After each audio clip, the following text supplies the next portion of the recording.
Yeah, all right. That's a Soldier Boy that I know right now, man. Superman, these. Oh, man. All right. Thank you so much. That apparently is all of us as well in the back, but sans Obi. We need to have an Obi on there. Yeah, there should be an Obi. You know. Yeah. Ramin must hate Obi, I guess. Is that what we're coming up to? Allegedly. I thought you were Tyrone Biggums. Tyrone Biggums? Oh, like right now he You don't know kind about of me, looks Joe like Rogan? I smoke rocks. Yeah, you do a good one of those. Yo, Tyrone. You potentially were him. You know what? To be perfectly honest, I should have done Tyrone Biggums for Halloween. I love Chappelle Show. Congratulations to the Dave. Sorry, go on. How have I not done a Chappelle Show character for That's what I'm Halloween saying. You just did Biggums perfectly there. Congratulations to the Baltimore Ravens there that made fools. Oh, come on. When is Mike McDaniel Congratulations for beating them. When is that guy finally going to lose his job tomorrow in Miami? Like, what this a joke. week. All right. They can't get rid of Tua because the dude's cap hit. The dude's cap hit is like 50, then 60, then 70. They can't cut him. I don't know if it's Tua's. I don't know if the game plan. No, is they right got over there. I don't know. You got to get rid of the coach first, and then see if Tua gets any better. Tyreek being hurt. I mean, there's always excuses. Every team has hurt players. Miami's a problem. Like the Giants are playing better with Malik Neighbors. I don't even know how that's possible. Okay, so now they lost Scadaboo too. So the Giants I like that are a little bit in problems there. Scadaboo's one of the most entertaining guys to watch. I have a feeling that he's going to have a lot of injuries though, just because the way he plays. The way he plays. Yeah, he plays so strong. Right But there. you gotta love him. There's only one team that's ranked first in the NFL, though, everybody. So, after we beat the Chiefs. Maybe. I still think Green Bay will be ranked #1, but I hope that's going to be a great game. Sunday afternoon, man, 4:25. Hopefully we're still celebrating the Jays win from Friday night, not from Saturday. We're celebrating tonight's win with your Toronto Blue Jays. So go Jays, go. That's Neil. I'm Sean. We're going to throw to Obi and Joe. Thanks, everybody.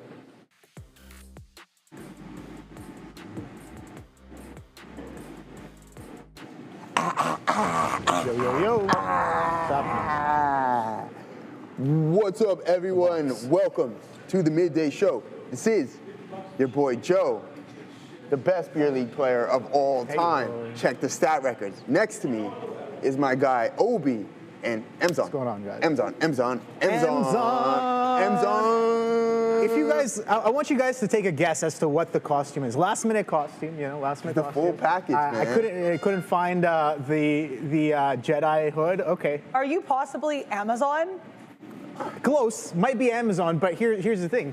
It's related to Amazon. I want to see what you guys throw up in the chat. I want all the wrong answers. Wrong answers only in the chat.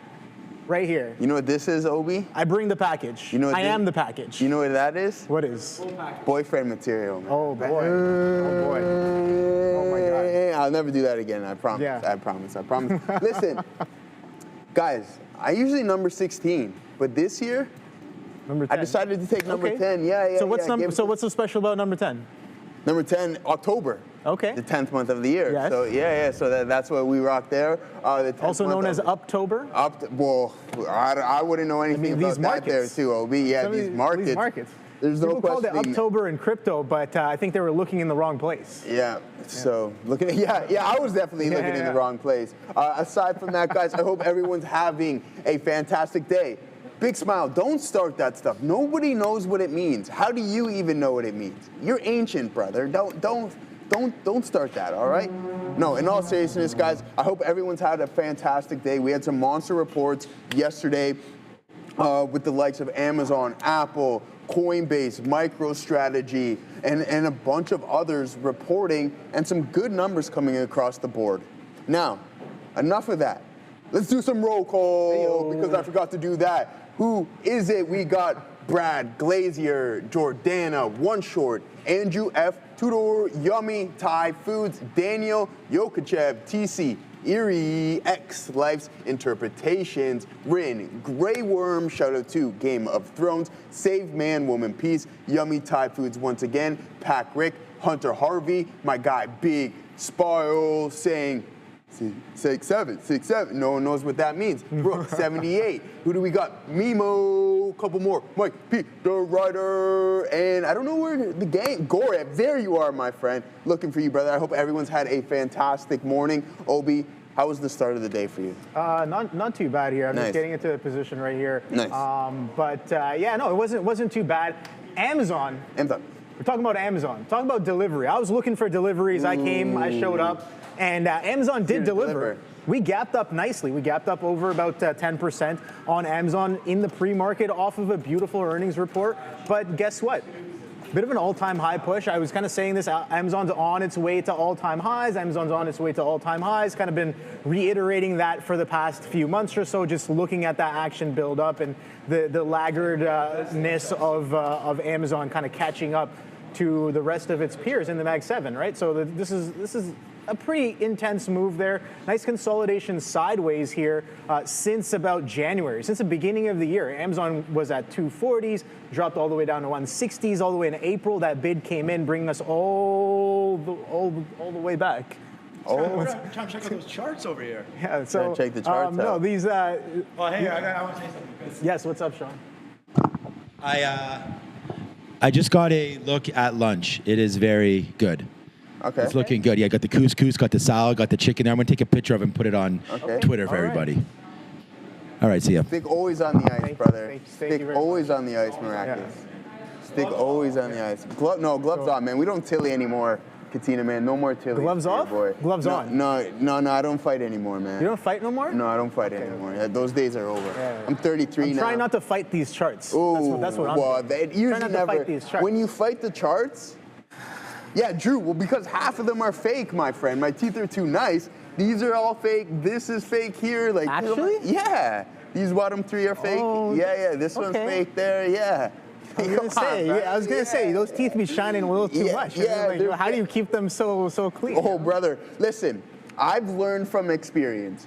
Up until I think I was my late 20s, I was that guy who would literally just go with no face shield. Yeah. Then in the league, they made it a rule where you had to wear a visor. So I'm wearing a visor. Everybody else wore cages. You gotta wear some protection. I took a high stick and half of my back tooth is gone.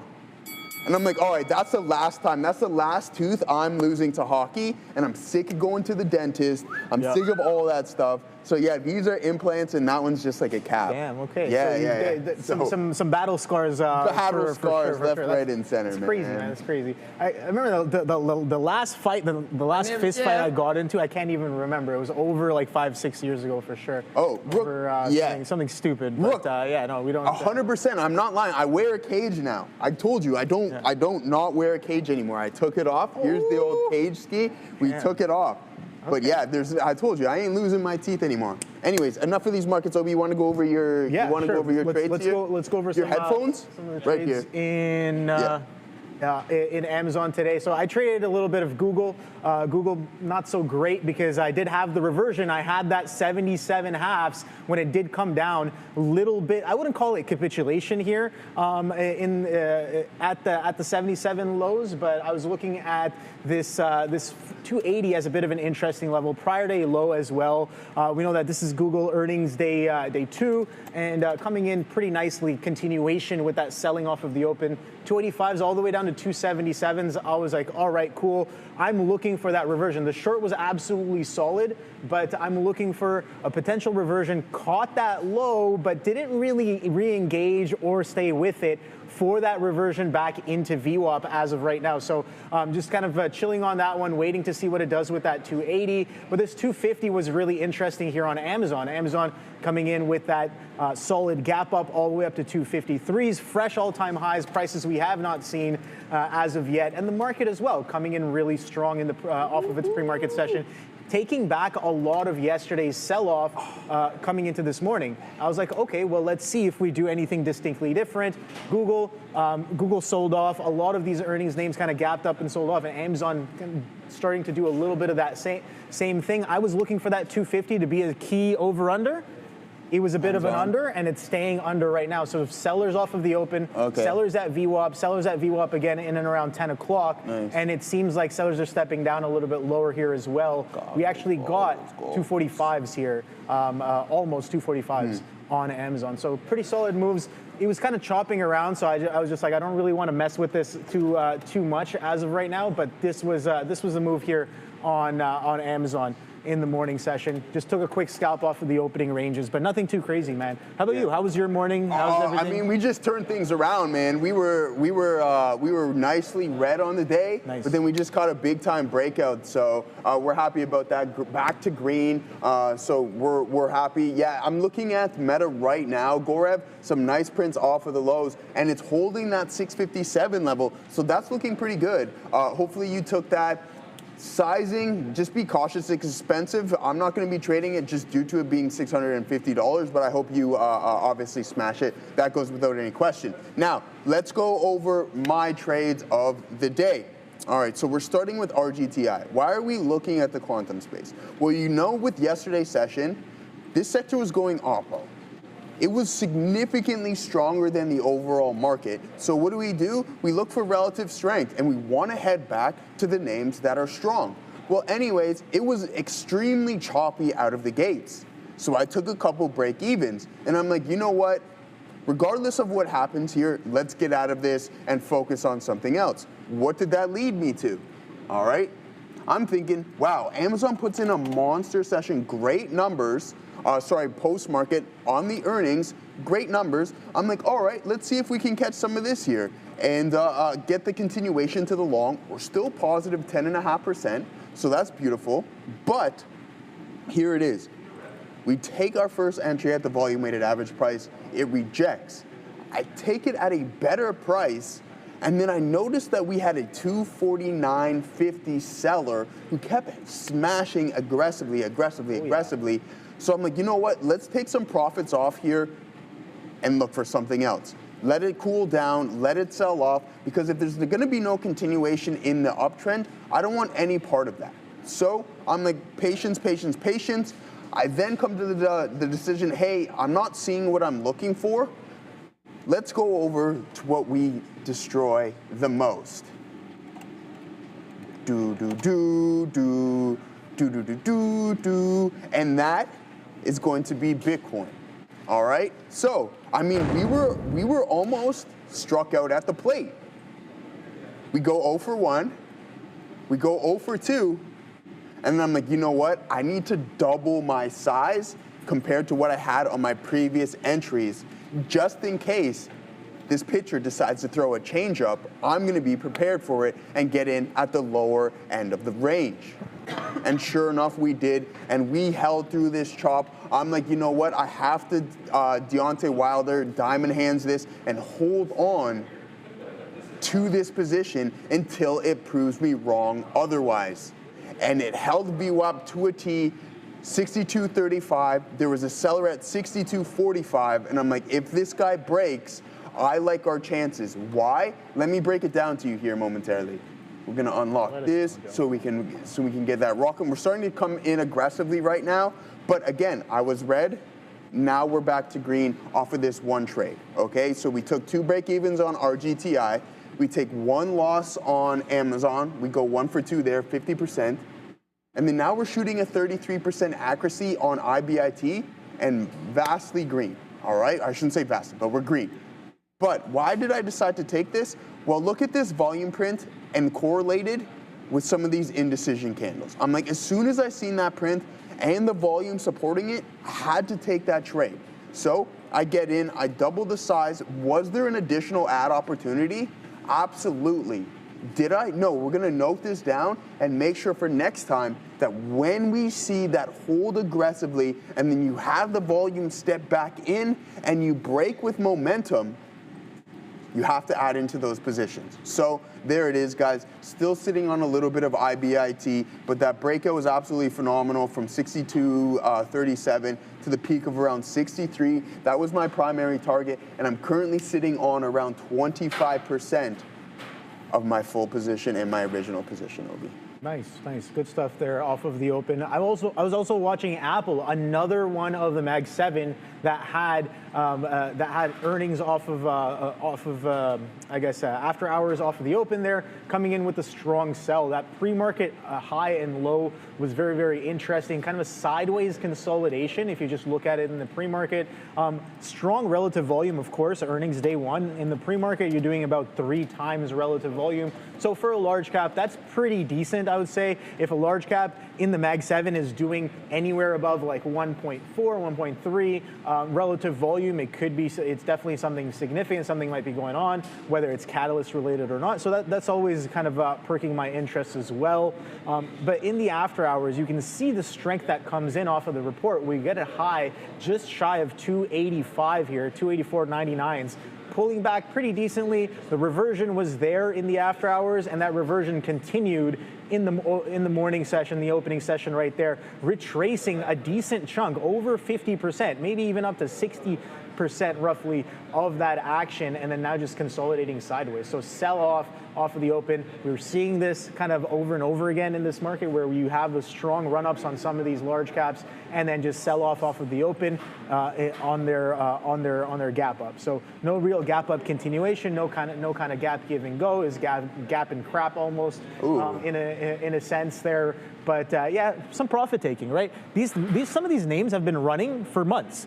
For example, look at like just going back to like Amazon, say on like a daily, right? Yeah. On like a daily, like look at that gap up. We're gapping up way above all-time highs. Can I tell you something? Prior highs was 242s. Can I tell you something? What's up? I bought Amazon at 213 on this pivot candle low. Yeah, right 213.40 was my average. One contract, 50 shares. Was looking to build into 300.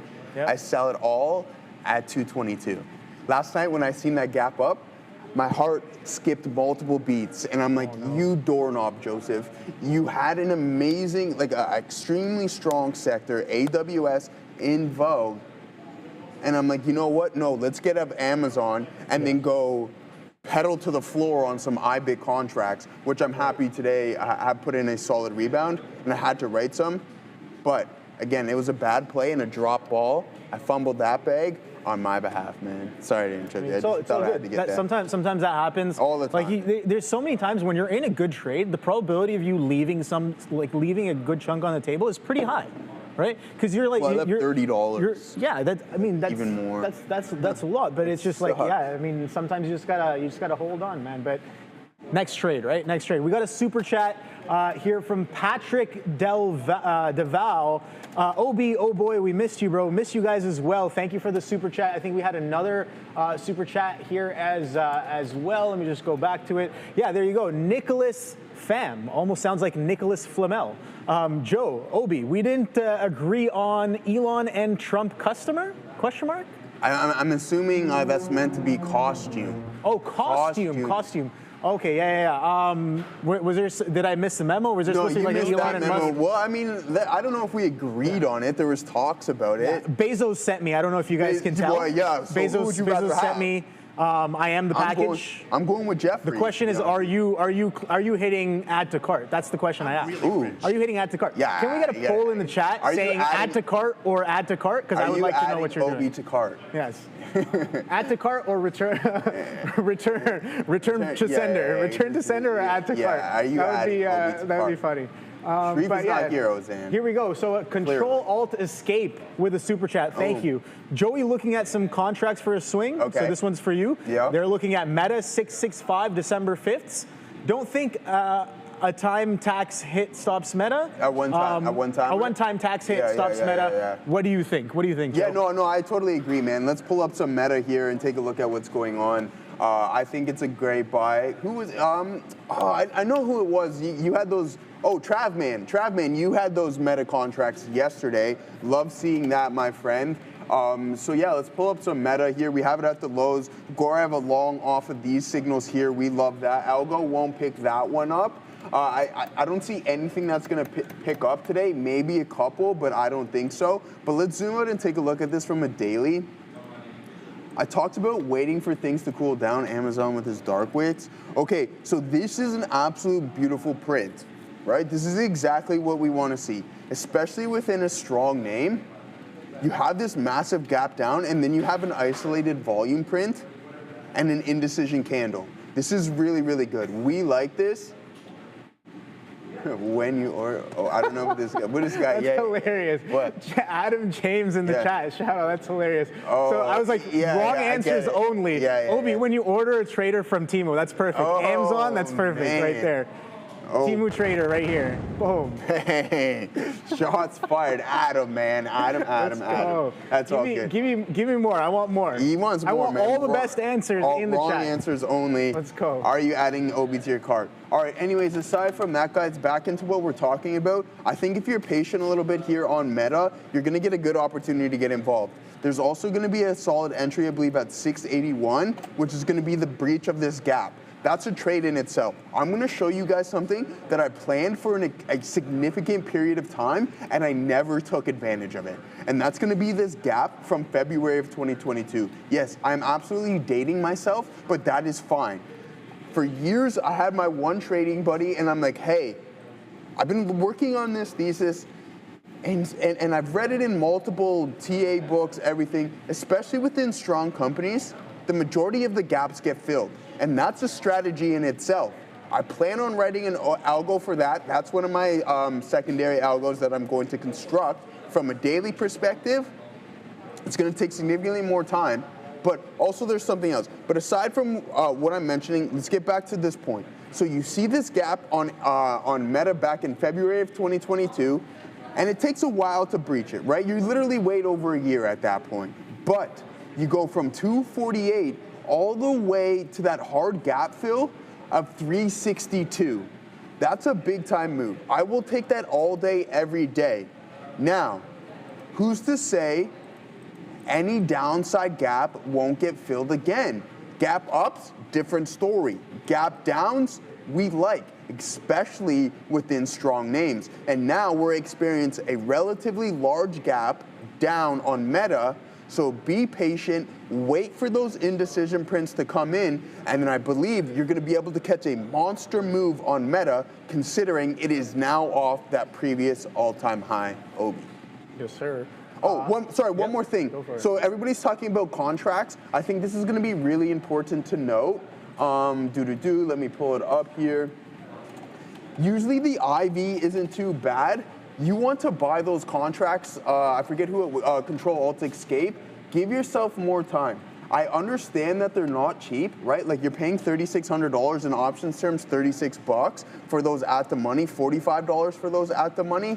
You can go slightly out the money if you want. I wouldn't go too far considering if you're giving yourself less time on that specific contract, but I think it's gonna be worth it. Will I be going the contract route on this? I haven't decided yet, but I will most definitely start that gap fill with shares, and then this weekend, I'm gonna construct that algo for the gap fill theory. All right, thank you very much. I'm just watching this Google here, reading the chat as well. Jameson in the chat. Okay, so first of all, Annual View, Obi, I missed it. What are you supposed to be? I think the chat has all the answers. The chat is guessing right now, wrong answers only, so I want you guys to guess what that is. Jameson in the chat saying, can you take a look at ARM, please? Sure, we can take a look at ARM. SPS saying you should have dressed like Obi Kenobi. Hey man, I dressed like Obi-Wan 2 Halloweens ago. I could not find my Jedi robe last night, so I was gonna be an Amazon Jedi, and now I'm just an Amazon package. So, whether you like your delivery or not, just let me know. You can return to sender if you'd like, but let's take a quick look at ARM here and see what that's doing. Again, the chip sector, kind of going a little bit sideways here, especially yesterday after some chop. Not really doing anything too crazy. So let's take a look at ARM because that has been doing some decent moves over the past couple of weeks. I remember on Monday some nice strong push, but since Monday, man, we've been selling off. You can see Monday, nice push to 183s, and then pullback, consolidating above 165s as of right now. So yesterday was a little bit of a sideways day. We can just go to the daily chart here to take a look at that. Nice little kind of consolidation there. Okay, so yesterday was a bit of a red day here, but it looks more like a consolidation on the chart. But you can see bigger picture, we're stepping up here, 183 highs from this week specifically. So on the weekly, we are looking pretty nice here. It's a slow, steady grind, but we're attempting to contest some of these all-time highs on ARM 188s. So it wasn't very long ago. Wow, it's already been a couple of years. Eh? I remember when the IPO came out on ARM. I remember this little push there. Things were going wild. I remember some of the P&L swings I was having off of this after the first earnings report on ARM. That was absolutely solid there as well. But yeah, that's the look on ARM. Bigger picture, it's trying to contest those highs, but you can also see, one could argue that we are stuck in this range from 185s all the way down to 80s. So a $100 range roughly on ARM, and it's been doing that for about a year, and roughly a year or so since its IPO, since that first earnings report came in. So that's the look on ARM here. Yeah, some more funny guesses in the chat here. Yeah, okay, so it looks like Jeff Bezos came out of 7-Eleven. That's jokes. When you order something from Amazon, you get robbed by. Nice, good stuff. I want to see more of those answers. What do you got going on IBIT? More wrong answers. So what I'm looking at here, guys, is just keeping an eye on this volume profile here. You can see that Bitcoin's starting to sell aggressively, but you can see the substantial buyers stepping in. We're stair-stepping down. What does that tell me? Hey, we might have an opportunity if this pullback doesn't continue on its current trajectory. That if it doesn't snap the volume-weighted average price, I'll probably be out by then, considering that's where my entry price is. But also, any form of indecision might give us a solid add opportunity. I mean, it's Friday.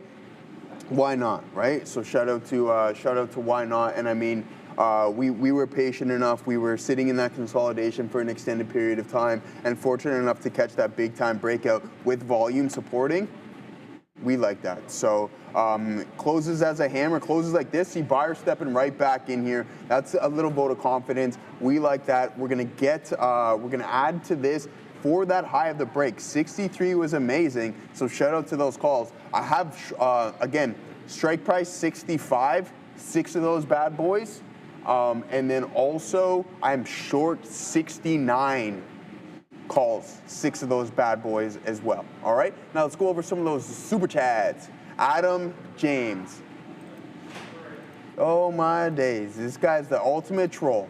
All right, Timu Trader and Timmy from South Park, Obi and Joe. All right, man. All right, yes. This guy. Anyways, Little Mama. Y'all got jokes. I know you got. Yeah, he's got jokes for days. I'll tell you that for sure. Yeah, that's it. Adam James, a guy I would like to meet in person. Obviously, would love to meet more of you in person, but Adam James, Mike P, Big Spy. We love all you guys, man. Especially Jag, Gorev. Obviously, want to meet them. Los Polios, my guy Trav, man. And Lemon's family, everyone. It would be absolutely phenomenal. But in all seriousness, guys, let's see if this print is going to close how it is. We have a little bit more buying pressure, and as long as this volume profile still stays relatively cool to the downside, I like our chances. Little Mama, you didn't put anything in the super chat, but thank you for that $1. It's a dollar club. I don't have the dollar club one, so we'll just hit this instead. Hey-o. Nice. Is that the IBIT? No, it's Stone Cold, man.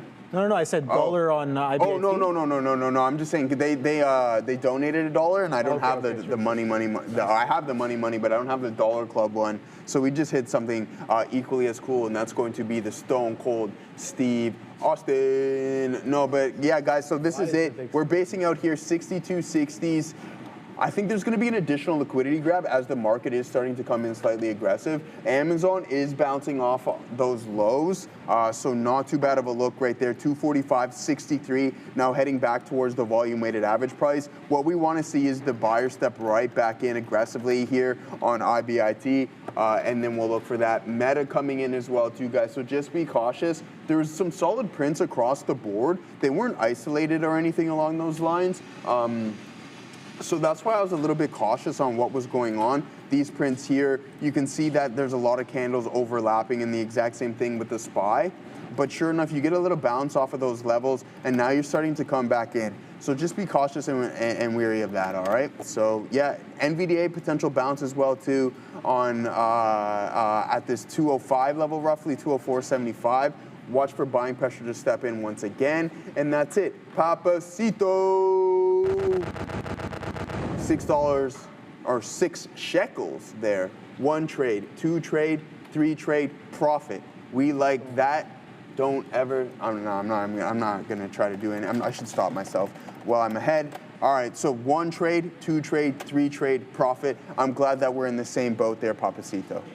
Yeah, so I think I just got I got a message here. I think I got a package delivered. Oh, and it's from Amazon. There it is, Amazon pullback coming right into VWAP, delivering us the reversion from 282s all the way to 281. So that delivery came in a little bit before expected, so you could call it prime. But a little bit of reversion happening there on Amazon, coming in pretty nicely. Where's the next trade? That's where I'm looking for, guys. And it's funny, I was reading this, there's a lot of people doing these like these YouTube videos on Jesse Livermore and kind of like stuff that he's saying and from his perspective and everything. And we can kind of talk about that in a little bit. But yeah, I'm really liking some of those videos. And he talks a lot about like patience and waiting. And there's a lot of good lessons. Obviously, it's Jesse Livermore, man. But we'll talk more about that right after we get back from the crypto recap. There. Little mama. For this crypto segment, I think it's only appropriate to talk about one specific aspect of crypto, earnings. Now, we could talk about MSTR earnings or Riot Platform earnings, but I want to talk about Coinbase earnings because there's a couple reasons. There's one specific anecdote I'm going to share here at the end, but we'll start here with the actual numbers. Here's what we were expecting. I posted this on X and TTV Research ahead of yesterday's report. So we did beat both the revenue and the EPS estimate here. Now, nice year-over-year increases, too, for some of these metrics. Revenue tied to transactions up 37% year-over-year. Consumer trading activity on the platform also up 37% year-over-year. Though the company did struggle a little bit when it came to the volumes here. That was actually below estimates, coming in around 295 billion versus estimates of 310 billion.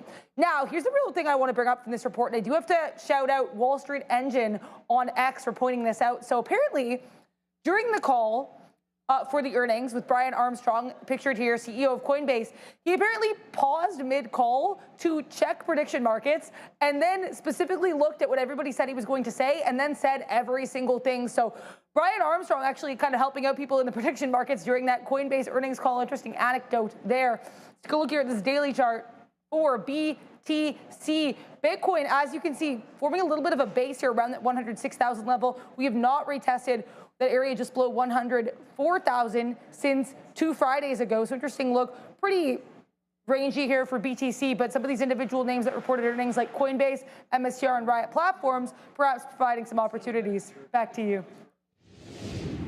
Thank you very much, Federa. Thank you. Amazon coming back above VWAP here.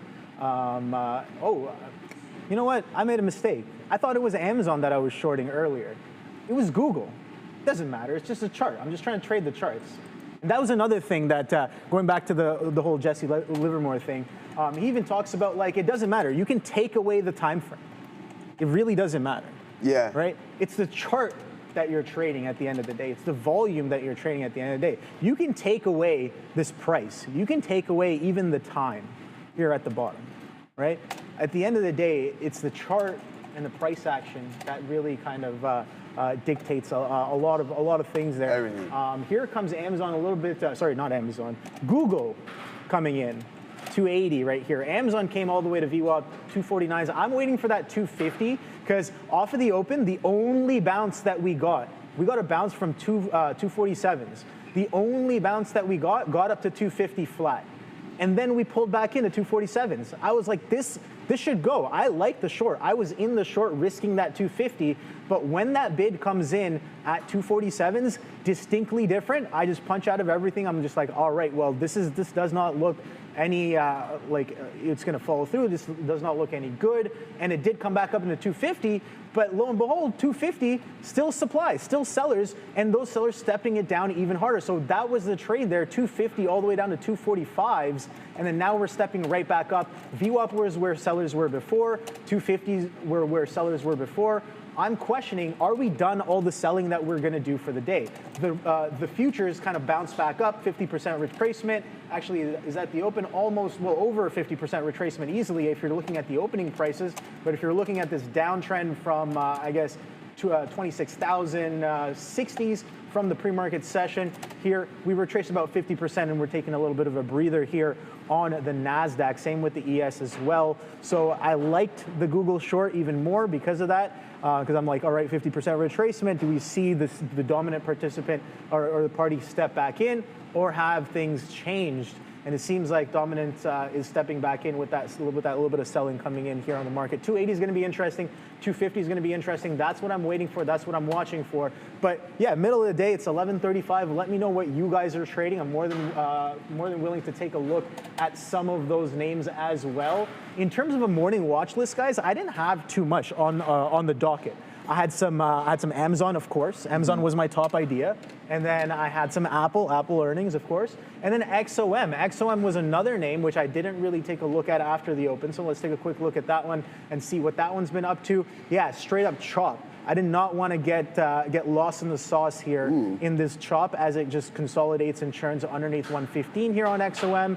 But if you were looking at that 115, then maybe a short against it worked out all right, or taking inventory into that 115 area. But I don't know. Sideways chop, not really my thing. Don't really want to get involved in that as of right now. But where's the next trade? That's what I'm looking for. Alan Blumenauer saying BBAI. All right, let's see if there's anything big about this action here on the day today. Nothing crazy, man. Sure, a little bit of relative volume in the pre-market session, but that fizzles off and dies off as the regular session gets less than regular relative volume. That's coming in at half relative volume, so that's half of what it normally does usually. Let's take a look at this on the weekly. I know a lot of people are looking at this name on a bigger picture, and yeah, it's a little bit of a pullback from those prior highs from just a couple of weeks ago. I thought this was going to get to 10 and getting slammed down. This whole year, man, 10s have had supply on Big Bear AI, but we have been finding higher lows. So maybe there's a bigger picture setup happening here that I know nothing about. But Big Bear AI looking pretty decent, so good call out on that one. Okay, well, I'll do one more as well. Drop System saying Microsoft. Let's take a look at Softy. That was weak in the morning. Wow, take a look at that. This is a weekly. That looks like a little bit of a double top here. 554.54 was that prior high, and then 553.72. Hey. So just within $1 of each other on a $500 stock. That's pretty significant to me, and some strong volume. We saw what happened on this one. I don't know if you remember, this was that blow off top capitulation kind of a move on Softy, and we got a pretty decent pullback off of those prior bar breaks. We got all the way from 520s, which I remember that was a little bit of a significant breakdown. We went all the way to 500. Pretty decent, $20 pullback, came all the way back, and supply coming right back in here on this one. So I want to take a look at the hourly and see if there's anything significant. And this looks like a little bit of a double top. So unless and until Softy can get above 561, we may have some turbulence. That's all I'm saying. Yeah. And wow, Astera Labs. I've had eyes on this one for a decent chunk of the morning, and this is a beautiful reversion, man. This is a reversion I did not take, and this was pretty decent. Didn't check all of the boxes, but it was pretty good. Excuse me. Reversion back to VWAP. You know what? Yeah, you got it. You're choking on yourself. All right, guys. I tried the reload here on IBIT. Wasn't having it, so we did get stopped out. I did add, so 33%. We did give a bunch of unrealized back, but that's okay. We're still slightly green on the session. Looking for the continuation and the breach of this high. You might get an additional print around the volume weighted average price, but I don't like how weak the overall market is here. You have to take that into consideration. You have NVDA starting to break some support level lows. Just watch for them to crack and that floor to break. So yeah, keep an eye out there. I mean, you know what I have a strong feeling is going to happen here is that Bitcoin coming right back to VWAP. Hopefully those buyers step right back in. I mean, you're down 50 cents off of those highs. We literally almost top ticked that there. I had 25%, and then I added another 10 or so for that reload, and that moved back into 63, but we didn't get that. It wasn't the case whatsoever. And then here comes the overall market back in, so keep an eye out on that. Invesco, obviously the Qs as you head a little bit lower, all right? Now, as for all the other names, Meta's still holding up relatively well. We can't complain. And there it is. There's the indecision print. I think you will get that bounce off of VWAP here. I don't know why. Just one day this platform just stopped deciding to show the volume weighted average price on the 1-minute charts. I don't know what's up with that. But anyways, here it is, guys. This wick isn't genuine. These are always false prints. A lot of these are false prints, like dark pools here and there. So yeah, you got to use something else to look at in order to determine the actual genuity within the prints. So Palantir starting to put in some indecision prints. My issue here is I think that the sellers are in control of today's session. So finding these bottoms are going to be a little bit more difficult than a typical day where buyers are a little bit more engaged. I just don't think that's going to be the case. Obviously, anything can happen at any given moment. You get a truth from Donald Trump or something along those lines. So yeah, just be patient. I don't know if I'm going to take any more attempts there on IBIT. We are slightly green on the day, but nothing substantial. And there, yeah, I mean, yeah, that's it, man. I was free rolling here as well, too, just to essentially get in what I'm getting at, why I stopped out here and not here. My average was right at 62.52s roughly with this ad. And with that being said, what I'm using essentially is my unrealized gains to add. Yeah, it is big time, KT, for the win. It's extremely disappointing. So essentially what I'm using is unrealized gains to add more into the position. And essentially what you do is you just risk your unrealized. As soon as that goes flat, you have to get out of that trade, all right?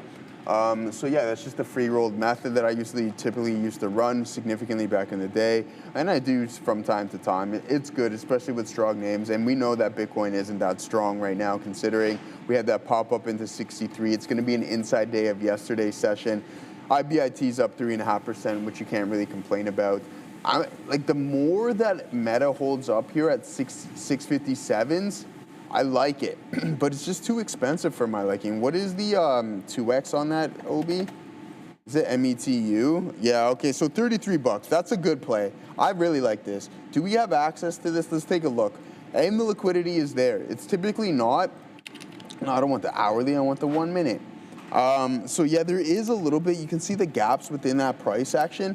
Also note that you have this steady downtrend still fully intact as well too. So Neo probably wouldn't be playing this until you're on the backside of that trend. And you want to see a slight uptick in the volume profile as well too, guys. So keep an eye out on that. Here it is, 62.55 on IBIT. Let's get that out of there and take a look at METU. Yeah, I don't even think we have it, do we? No, we don't even have METU. Is there any other, let me know if there's any other Meta leverage derivatives. METZ, no. What about METU? Yeah, we don't. METL, we don't have METU. Let's see, METL. FBL. Yeah, METL is not too bad. FBL. FBL, oh, okay, yeah, there's not very much liquidity. So some of those there. are still called FB. Yeah. FBL, what's the liquidity looking like on that one? Why is it still Facebook? That's insane. Oh, okay, all right, this one's not so bad, right? So if you're gonna get involved, 33.75 is what that's looking at, but once again, downtrend still fully intact. If you're gonna breach that, you wanna see the volume profile pick up there, Obi. Yeah, that's for sure. You definitely have to keep an eye on that volume price analysis here. So got out of that Google as it's just chopping around on top of 280. And 280 a little bit of a significance, I think. And if it's going to hold and consolidate here, I want to be done with it here. It gave me 282s to 280s. Thank you. Come again. Where's the next trade? That's what I'm looking for here. And yeah, just keep looking at this Astera Labs because I was watching this with quite some interest in the morning session, but yeah, of course, when I get up off my desk, that's when this thing starts to actually sell off and revert right at 11 o'clock on the dot there from 200 all the way to 192. So a beautiful, beautiful reversion down at VWAP coming in, was doing decent relative volume as well. I don't know if this one had a catalyst in the morning, and honestly, with the way it was moving, I didn't really care because I was like, whenever this buying is done, I just want to be a part of the book there and watch it as well. That 200 confluence came in real nice as well, but that's a missed trade. That one's down for the journal. for later today. That's cracking even harder now. 50% reversion of the day's action on Astera Labs. So shout out to anybody who was involved in this one, doing decent relative volume. So I know a few of you were definitely involved in this one. What are people saying now? Nvidia bouncing now? Okay, let's take a quick look at Nvidia here before we move on to some of these other stocks that are doing some decent volume here. But you can see the market pulling right back in. So that I was talking about this earlier. Who was dominant in the morning? Sellers. Who was dominant a little bit off of the open? Sellers, if you were looking at the Mag 7, they were definitely seller dominated. And then we got a 50% pullback of that down leg here on the Nasdaq and the ES. And now that supply is stepping right back in, taking us to those lows again on both the Nasdaq and the ES. So the Nvidia, maybe a little bit of a bounce. We got all the way to day lows. And yes, this is where demand kind of came in earlier twice. Here, first time, nothing too crazy, into the opening range lows. Second time was strong enough to take us all the way back to VWAP, but VWAP doesn't really give us anything much. Pulls all the way back in. Let's see if the demand is stepping up right again. But here, I see a little bit of a sandwich, right? Demand at 204s, maybe 205, 204s and some change, and then supply coming at 206 halves, right? So a little bit of a sandwich coming in, $2 sandwich on Nvidia, as it just consolidates within its, I wouldn't say opening range, but if you call it like the first half an hour, that opening range, then yeah, it's within that opening range first half hour candle for sure. If you just look at a 30-minute chart, that'll tell you everything that you need to know. We're in a sideways chop, right? Sideways chop, 30-minute range on Nvidia. Let's take a look at Microsoft as well. That one was sold off pretty aggressively off of the open. And yes, finding some bid at reference lows from the earnings report. So yesterday we got straight chop, sideways chop on Microsoft on earnings day one. Strong selling coming in on day two, but still holding some of those reference lows. Those are just shy of 514s, 513.27s specifically are those lows. We got some breaking news with Adara. Yeah, Trump apparently making some comments right now. I checked his schedule, and he should be traveling right now from the White House to Palm Springs, so perhaps he's speaking on Air Force One, though I haven't seen any link to that, so it's unclear. But either way, apparently he's saying with regards to China that he would, quote, love to get rid of the extra 10% tariff on fentanyl. I have no other context for this. He's also saying the meeting with China was incredible. If I see a link, I'll let you know, but I'm not seeing any actual stream or footage or link to him speaking. All I'm seeing are comments, and these comments, as I mentioned, on China. Be careful, guys. Keep an eye on this market as Trump's comments are coming through. Back to you. Thank you very much for that. Adara, did you have anything to finish over there, Obi? No, or I'm are good. you Just looking at Softy here, but yeah, you can take it away if you want. All right, cool, man. There goes NVDA to the downside, guys. Be cautious as the market looks like it wants to head that way. You had that volatility spike. I wouldn't be surprised if it absorbed some liquidity, stopped out a bunch of the longs, and then maybe you get that continued downward movement. I mean, it's so hard to go against some of these names here right now. That's NVDA, Palantir, Amazon kind of going oppo. You get that curl over. So you can see with the overall market, let's just do a little comparison, is that, okay, yeah, you have these continuous down moves, you have the double bottom, but you have that double top over here. Adara, what do you got? Some more news here. Keep an eye perhaps on oil. We now have Trump saying there are not going to be any strikes on Venezuela. Earlier today, there were reports that there would, in fact, be strikes on Venezuela. And now Trump coming out and saying that's not actually going to be the case. Keep an eye here, again, mostly probably on oil here. Oil does tend to react to these geopolitical headlines. Back to you. My good old earpiece in there. All right, so Thank some you. more breaking yeah, news some more here. breaking news there. And yeah, you can see that the volume's really starting to pick up there, guys, across the board as support levels are starting to be breached. So those floors are starting to crack. Keep an eye out on that. If the momentum continues to pick up, then you might get a little bit more downwards price action. Let's take a look at what we got going on from our chart and what we're watching here. So we got the Qs, the SPY, and this is the support levels I'm talking about at 630. See, there it is, momentum and the volume substantially picking up here, guys. So be cautious on those longs. I mentioned today, I think it's gonna be a little bit more difficult to grab that falling knife, considering I'm not calling it a free fall Friday or anything. We're far from that, but just again, be cautious on what's going on. These signals may necessarily not be coming into play today, considering you have multiple here. You get the buying pressure stepping in on NVDA, you get to the volume weighted average price, and then you reject, and you're now breaking through that 204 level. Same thing here. If that pre-market lows start to break on some of these names, I'm going to be looking short, especially on the Qs. If you crack 631, bang, I think there's going to be a good opportunity. Essentially what you want to do is follow the volume, and where is the volume going? That's to the downside. Adara, talk to us. I have more Trump commentary. Trump's saying right now he's not going to be restarting renegotiations with Canada. We know he had some issues with some tariff-related ads, specifically coming out of this province, Ontario. Those ads were actually pulled after Trump said that they would be cutting negotiations with Canada as a result. But Trump's saying that he's still not going to be restarting negotiations with Canada. Potentially keep an eye on GM or Ford with this in mind. We know that the car manufacturing has been a bit of an issue here with the two countries. But yeah, either way, Trump's still talking. Be careful. This market can and will and is currently moving. All right. Go ahead, OB. Yeah, no, I'm just kind of scanning the market here. So this is what I was going to do after we looked at some of the Mag 7s here. Just taking a look at what some of the largest volume gainers here. We'll just sort by percentage, right? We'll just sort by percentage. It's not even letting me do that. That's okay. HKD. I don't know if you remember this name here, but this name went absolutely bonkers when we first. When I first joined the floor here, this was in and around that time.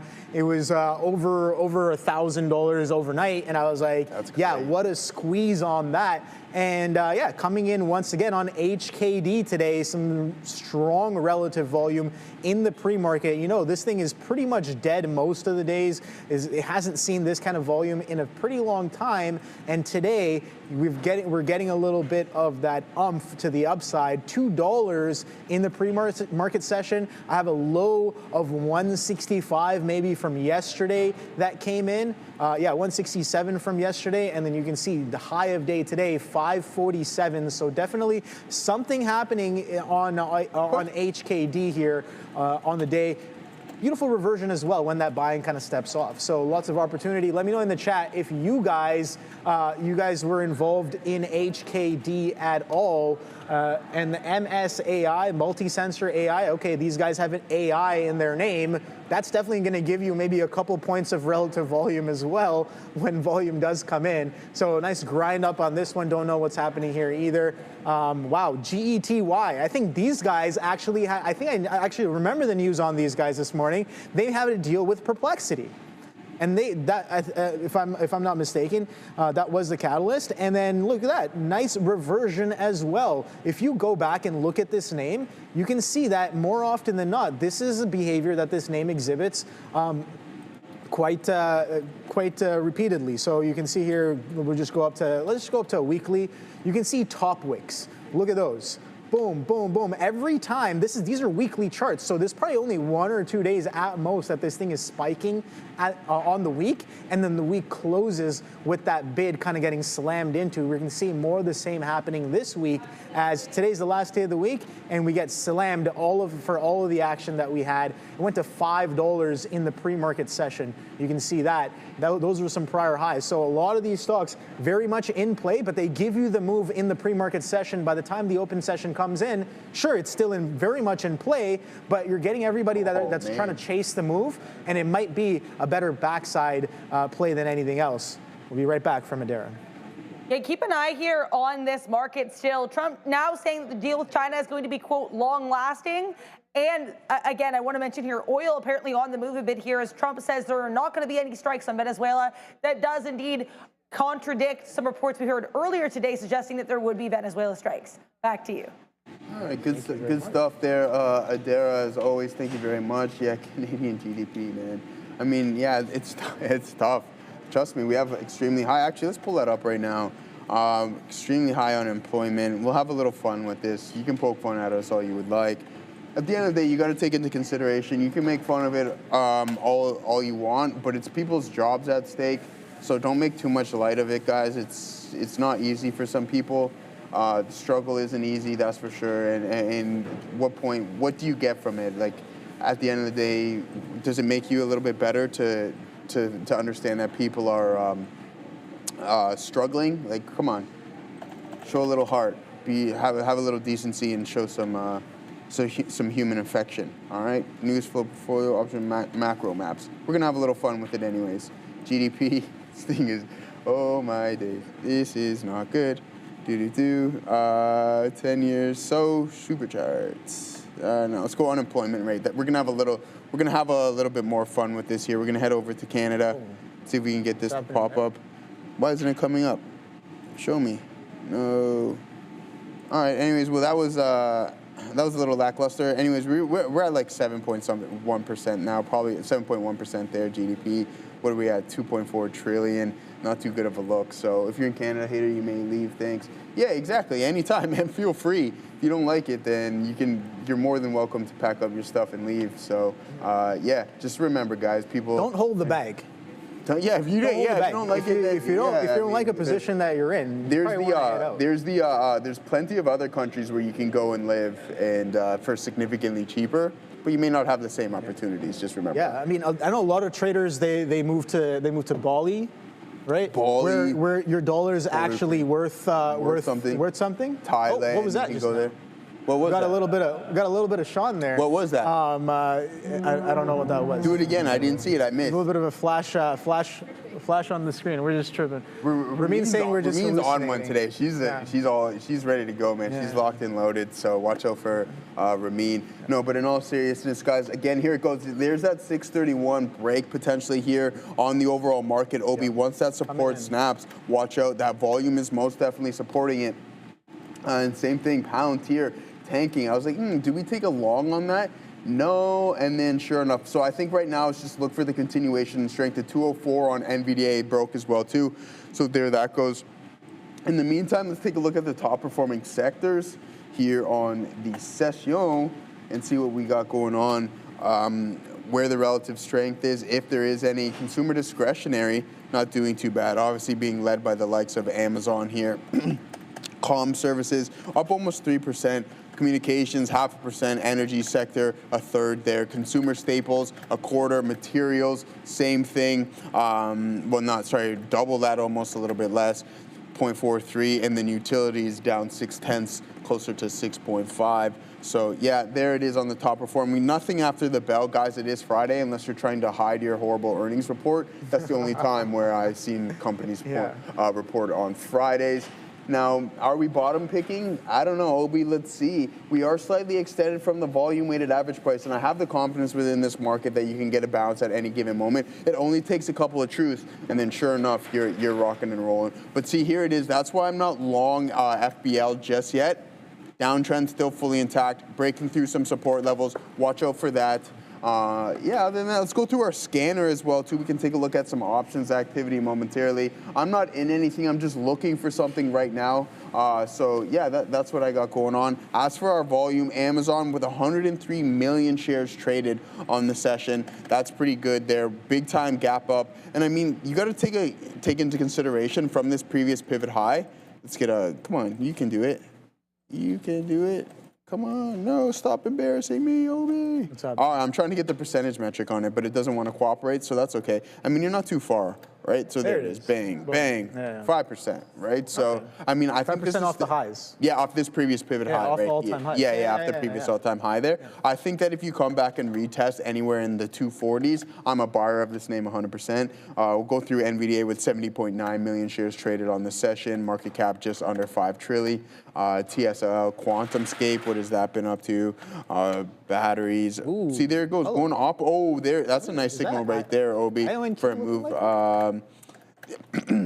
For a potential reversion, right? Yeah, I thought this is battery packs, though, apparently. QuantumScape. Yeah, no, I understand that, but I think that sometimes it just, funny enough, moves along with the sector. Right. Yeah. Because I think it has quantum like myself, I thought for a while that it was. So there it is, RGTI, yesterday's session, phenomenal, right? So you just get that steady grind higher. Boom, you go from 37.64 all the way up to approximately 44 on today's session. And then sure enough, you're starting to sell a little bit there. Ford, what have you been up to? Apple, 38 million shares traded on the session, moving to the downside, putting a potential bottom around 269. Neil's ready. If I see Neil downtown, watch out, man. What do you mean? That sounds so threatening. What do you mean? Yeah, I mean, watch out. This guy's going to be going hard if the Jays win. He's probably been waiting quite some time for this. So. and then he's all right. So it's turned up, and then as soon as the game's done, it's all over. Hopefully you're just staying down. Yeah. I mean, good. Game 6 if today. these guys win tonight, watch out, man. You're not getting out of the city, that's for sure. All right, guys. A lot of people saying that maybe we'll talk about it later, but something about Game 7. But well, you gotta get through Game 6 first to get there. No, I know, but we're taking it to Game 7. Let's see. No jinx. All right, guys, no jinxes. We're going to Adara with happening now in the Neil's lesson of the day. Yeah, don't talk about Game 7, I guess, but do talk about this market, which is dropping. Donald Trump is making comments. U.S. President Donald Trump, as I suspected, is in fact on an Air Force One. Sometimes these calls are recorded. This one does not appear to be. And he is talking right now about Carney, Mark Carney, Prime Minister of Canada, saying that he likes Mark Carney, but he's not happy with that tariff commercial that I mentioned earlier. And as I mentioned earlier, too, he said the trade negotiations from Canada are still off. I also want to mention, with regards to nuclear, Trump said, quote, we're going to do some testing, which kind of implies there could be some new nuclear development plans. Keep an eye on names like SMR, OKLO, etc. One of the biggest catalysts going in today was earnings, specifically from two Mag 7 leaders. Here is one of them, Apple, AAPL. Of the two Mag 7 reports, this one was a little bit weaker. Now, of course, they did have a double beat, much like the name we're going to mention in a second, but they had weaker than expected iPhone sales and China sales, two of the, I would say, the most core components of Apple's revenue makeup. Then we also had Amazon here, AMZN. It's too zoomed in there of Jeff Bezos' bald head, but keep an eye here in AMZN. They did have a double revenue beat, and AWS growth was its best since 2022. So great look here for Amazon. Okay look for Apple, but Apple's red right now, and Amazon, even after falling a bit from that gap up, is still up more than 10%. Before we send you back to the deal and his lesson of the day, we'll take a moment to thank our friends at Origenics, OGEN. Each year, 3.8 million concussions are reported in the U.S., but there's still no FDA-approved treatment. NYSE-listed Origenics, OGEN, is changing that with its first in-class intranasal drug designed for rapid brain access. With the concussion treatment market projected to reach $8.9 billion by 2027, Origenics is uniquely positioned to lead the way. Learn more and schedule a meeting today. Neil, hit it out of the park for your lesson of the day. You've got a diamond, you've got 9 men. You got a hat and a bat, and that's not all. You got the bleachers, you got them from spring till fall, you got a dog and a beer, and the umpire's call. What do you want? Let's play ball. Why? Because okay, Blue Jays, that's what's happening tonight, and I had to say it at least once. Enough of the Saja boys. We're ready for Game 6 tonight, but we still have a lesson of the day to do. We still have the market, which is absolutely tanking. So what I want to say to you is, you've got to understand the game that you're playing. Maybe you're going up against a, fireballer where you got to select your pitch. He's going to be wild. Make sure he gets it over the heart of the zone, so you're adjusting for that. And then another at-bat, you're going to go up against some soft tosser he's in the zone. He's not going to walk anybody, so you got to be geared up, ready to swing because he's not going to walk you. You're not going to walk yourself off the island. In trading, it's kind of the same thing. And in that vein, I just want to, you had 2 days in a row. Look at Apple off of the open. Pick any of the earnings stocks, right? Look at Apple off of the open. You've got to understand that whatever your regular trading is for Apple, when you're trying to catch these falling knives, you've got to be able to compare apples to apples. So when I'm looking at, I'm in Chipotle, I'm in HKD, I'm in Intel, just a couple of normal setups, how I do in those relative to Apple is completely irrelevant. What I have to do is say, okay, fine, Apple at the open is going to have much more volatility. If I trade this, it's going to be bigger, winner or loser, than all the other stuff that I'm doing. So make sure I'm not trying to compare this or trying to go over and take an Intel trade from later in the day like this and say, oh, I'm going to get a reversion in Intel and it's going to be as big as what I make or lose on Apple. No, because it's a different setup. And the volatility is not going to be the same. So even if I have a great trade there, it's probably not going to make up for red on Apple. But what I can compare that to is something like yesterday. So when I'm down on Apple this morning, I have to ask myself, on that reversion in Google, did I make more on the reversion in Google than I lost in Apple? Answer, yes. So that's okay. And then with Meta, on that reversion, I didn't get this one, I got that one.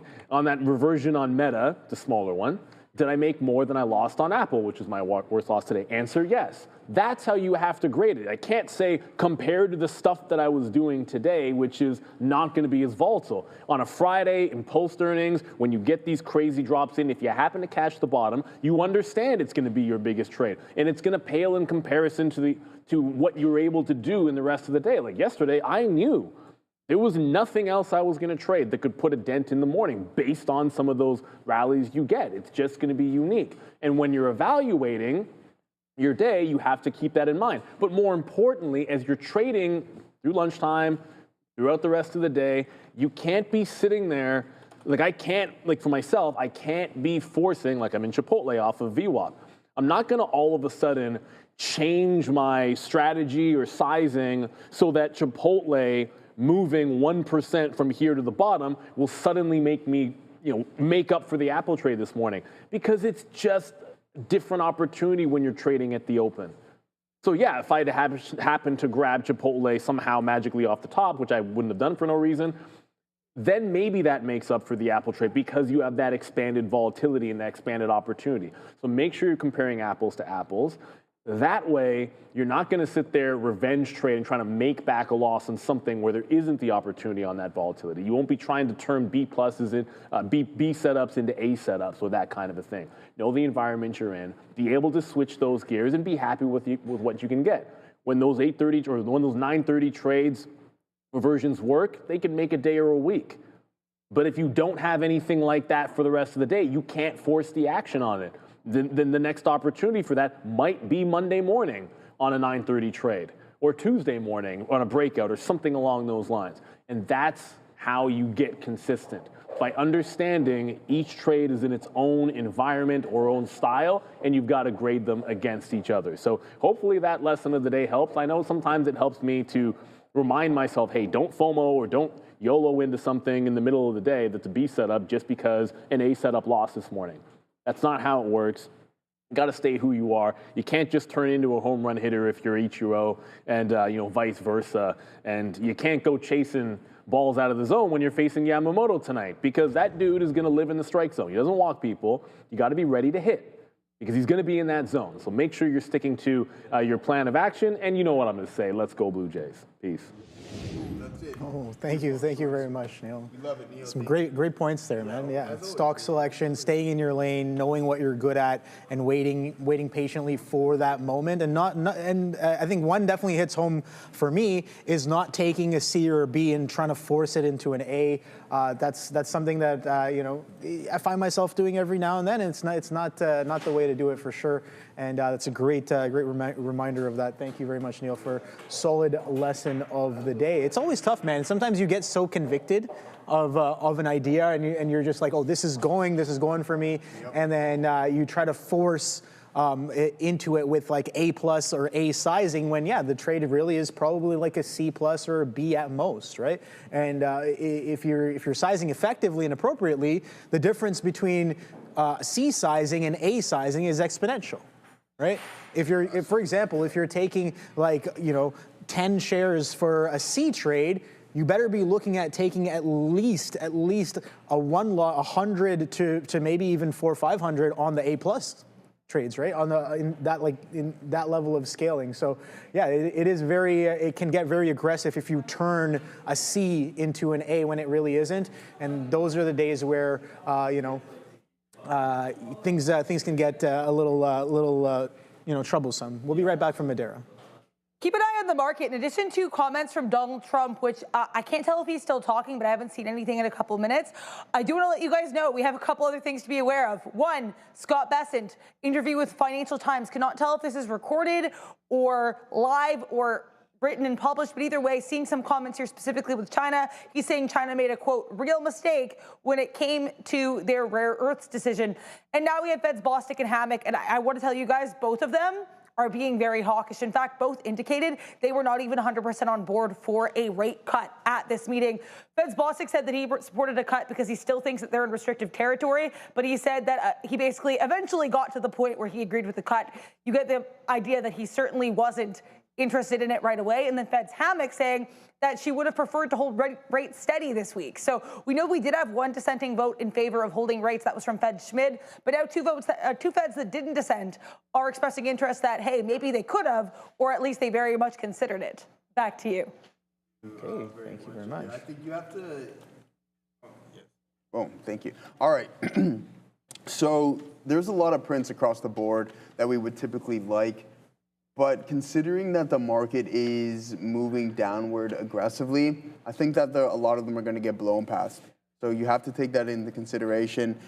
Here we have FBL. I'm looking at META.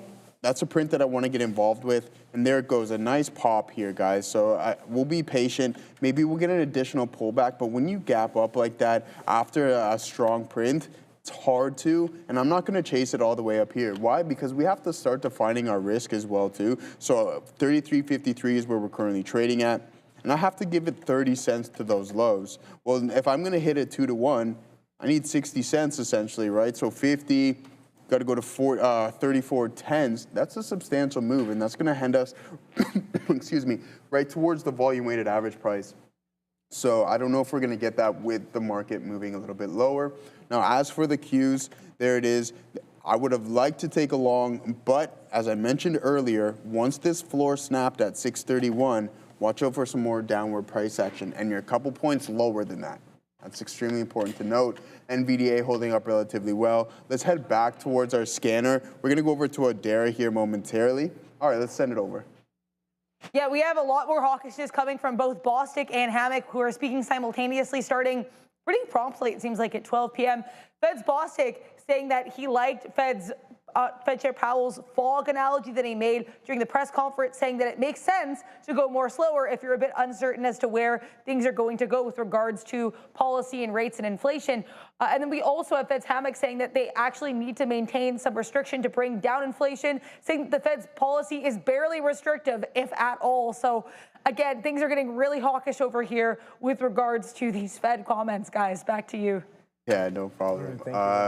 Do you have anything going on, Obi? I don't have anything. I'm watching the market's selling off, right? So I kind of spoke on it before. Who was dominant in the morning session in the pre-market? Sellers coming into the opening session. Who was dominant kind of coming in after about roughly 30 to 40 minutes of the opening session? Sellers. Who's dominant right now as we break through day lows on both futures?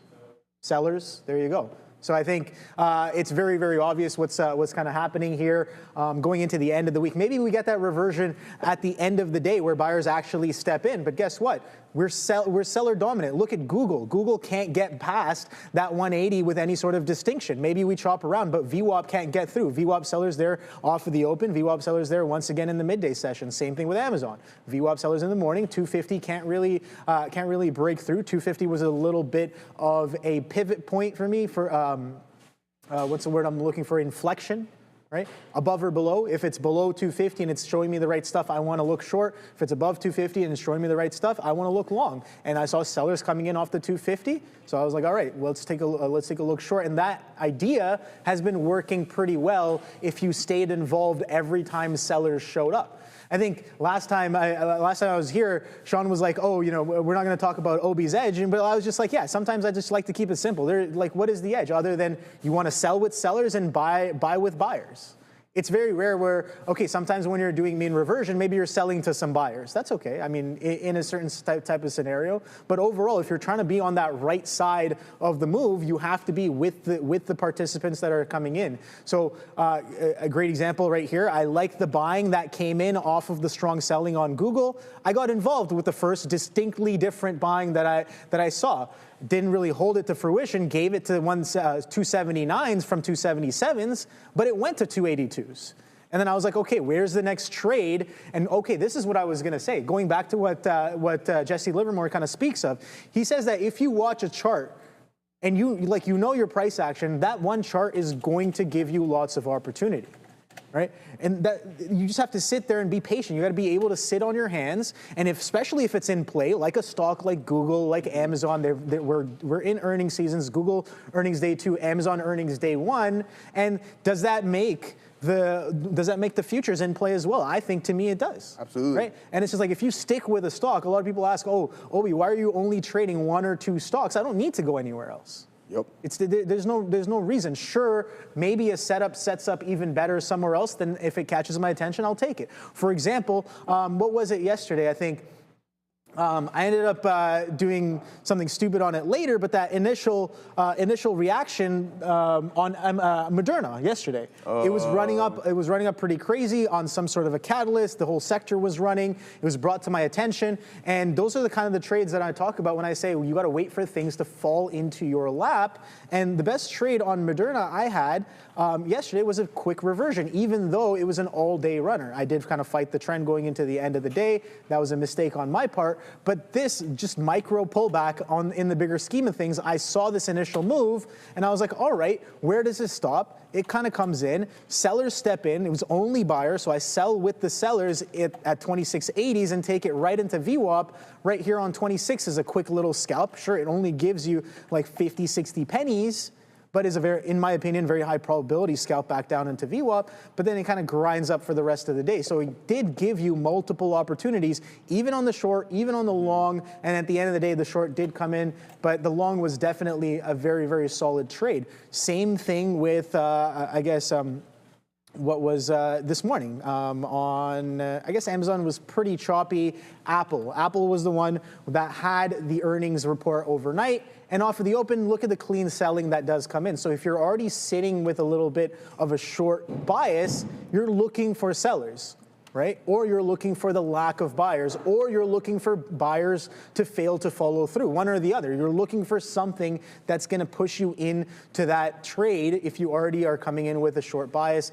Again, looking at a lot of these megs and large caps that have been selling off of the strong gap ups that they've been having on earnings. Apple kind of doing a very similar move off of the open. So if you're sitting there waiting for that, you see sellers right off of the open, you can definitely participate in that tape scalp, that momentum scalp, where you're just like, this should go and not look back through those pre-market lows. And yeah, we definitely got solid directional moves there off of the open. So where is the next trade? That's what I'm asking. Exactly.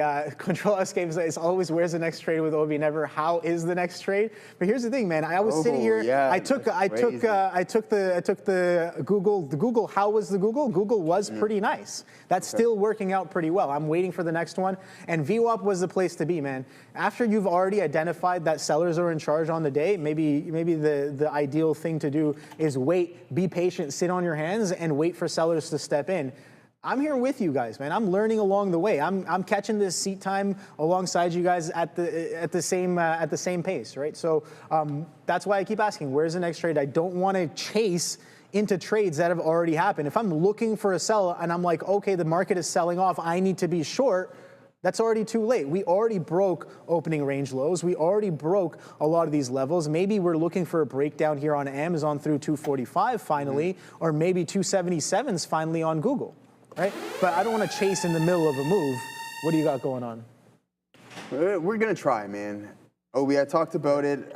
We don't necessarily, again, we want to get involved in a little bit of something here with NVDL.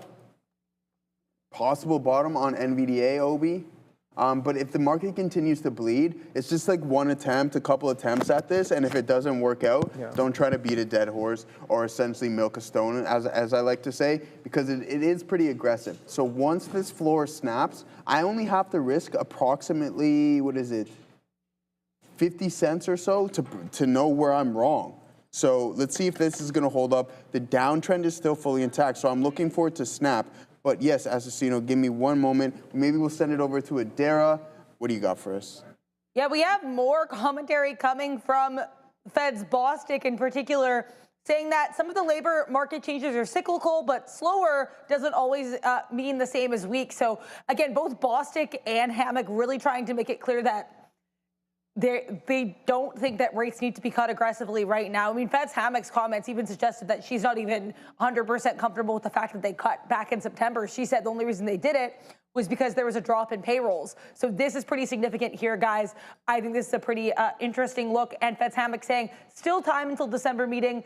We'll have more data to come. And again, whether or not data will come is another big point of contention because we know the U.S. government has been shut down since October 1st. It is currently the second longest shutdown in U.S. government history. We have not had most data during this time, though privately released data and certain regional data has still been released. So either way, the fact that they're waiting for data is going to be significant. As I'm talking, I see an alert here on a firm, AFRM, getting a short report from Forbes. Stock is still not worth $1. Mind a firm's gap. It only misleads. AFRM with a fun short report from Forbes. Back to you. Thank you, Adira. I'm ready anytime. I said, all right, brother, let's go. And now for some exciting news out of Canada for the sophisticated traders on the stream. Beta Pro by Global X Canada, Canada's largest provider of leveraged, inverse, and inverse leveraged ETFs, has just launched 6 new triple leveraged ETFs, offering 3x bull and 3x bear exposure to the S&P, TSX 60, semiconductors, and on U.S. Treasuries. Even better, they're offering a special fee rebate, dropping management fees to just 65 basis points. Until December 31st, 2025, plus the U.S.-focused strategies use currency hedging, offering the potential for pure performance and exposure. If you're a tactical, sophisticated trader looking to amplify your performance, check out betapro.ca, 3x daily to learn more. And there it goes. There goes the market. I'm going to get out prematurely because I just feel that it's going to snap, and there's no reason for me to hold on to this. I think it's go with the trend now. That's enough trying to grab the falling knife. Apple looks like it wants to start selling aggressively as well, too. You got that indecision print at the volume weighted average price. Keep an eye out on that. But that's all I'm going to, that's my only attempt on trying to catch these bottoms. Other than that, no, I did not, FF. Other than that, I think it's wait for the pullback and then look for the continuation in the trend. There goes Gaurav. He's short Apple as well, too, as I mentioned it. Amazon heading towards some key support levels. I think it's just going to be one of those sessions where it's going to it's going to be hard to find the bottom here, so go with the flow, wait for those pullbacks, and then look to engage on that front. Again, it's a little bit, it's 12:20, so if you haven't started the participation, I mean, we were talking about this earlier. I said, watch out for this floor to crack, right? That was at 6:30. We're now trading at 6:28. So it's the same thing across the board. You have that base formed here on Palantir 200. Watch for that to snap. Look, now you have the continuation to the downside. The exact same thing. I know I'm not involved. I was in some IBIT looking for that to hold up, which is holding up a little bit better than the overall market. And then there it is, 204.88, snaps to the downside. And now it's going to be the exact same thing here with Amazon and company, right? So if Amazon breaks 244, look for more of that gap to be filled. So yeah. Be cautious, be cautious, be cautious. And what am I referring to here as potential signal on Apple is look at this here. So you can see that buyers push price all the way up to VWAP, and then they have the ability to push it right back down. But if this signal gets blown out, watch out. Because essentially what happens here with Apple, I remember in my earlier days of trading, so I just run the most basic scan possible. It's volume-based. Show me who's displaying the most volume in the pre-market, and obviously names like Apple and NVDA are going to be on the top of that list. But what I came to the conclusion is that Apple is not your everyday intraday day trader, in my opinion, right? The float is extremely large, and it takes a lot of money to move this name, and there's a lot of fake outs. So you have all these overlapping candles, a lot of overlapping candles, and if things start to turn around, you have to be cautious on what's going on. Now see, look how micro these pullbacks are in the overall market. That's something you want to keep an eye out on, and that can just display the weakness within. All right, so let's see what everybody else is in the chat. If there's anything specific you guys want to go over, whether it's options related or just day-to-day market movements like we're experiencing here today, just feel free to tag me. I know someone was tagging me the same question. IONQ long. See, there it goes, Jameson. I like that you brought this up. Why? Because it was a significantly stronger space yesterday, but today it's just following the overall market. What's RGTI up to? We can take a look at that name. I think there's a good opportunity to get involved with a little Apple short considering, but you also have to take into consideration that the fact that the market has sold off and Apple hasn't participated. All right. Why hasn't Bitcoin breaking down? I mean, you have to think about it too, is that over the past session, it's like down 3%, down 5%, et cetera, et cetera. So it's holding up. That's just showing somewhat of a sign of strength. All right. So, I mean, there it is, the bounce right back to my entry price. I have no issues with getting out of that one. Why? Because if it continued to bleed, why am I going to take a larger hit than what I need? All right, so IONQ long, again, it's moving with the overall market, so just be cautious. Obviously, stick to those risk measures. Amazon got those crazy candles, says Mo. Why hasn't Bitcoin tanked? We went over that. There might be a little bit of relative strength there. Skunk you should switch to trading 0 DDEs to spice the. We don't trade options on the show, my friend. Check out the super chat, says Patrick. All right, yeah. If we missed something, please just let me know. I didn't see yours there. Hit me up with some TA on RCAT, says Patrick DeVille. Yeah, we were talking about this yesterday. I like this name, right? Adara brought us the news. I think, was it the government that was grabbing a bunch of small drone orders on RCAT, Adara? Pardon me? Apparently, yeah. A, it was just a report. It wasn't confirmed. B, it was, it's interesting too, because it was actually Doge working with Pentagon. So that's why it's interesting as well. There is a Department of Government Efficiency apparently trying to find specifically budget drones is what the story said, which again makes sense because they are the Department of Government Efficiency. They're not going to want super expensive drones, but it sounds like they're going to get a lot of them for as cheap as they can was the vibe I got from the story. Okay, reportedly. Cool. Yeah, thank you very much for that. I think RCAT's still in play as long as this trend holds. Once it snaps, just be cautious because there could be some potential downside. It's the most basic TA that you can possibly do, and it works a lot of the times. What do you got, Adara?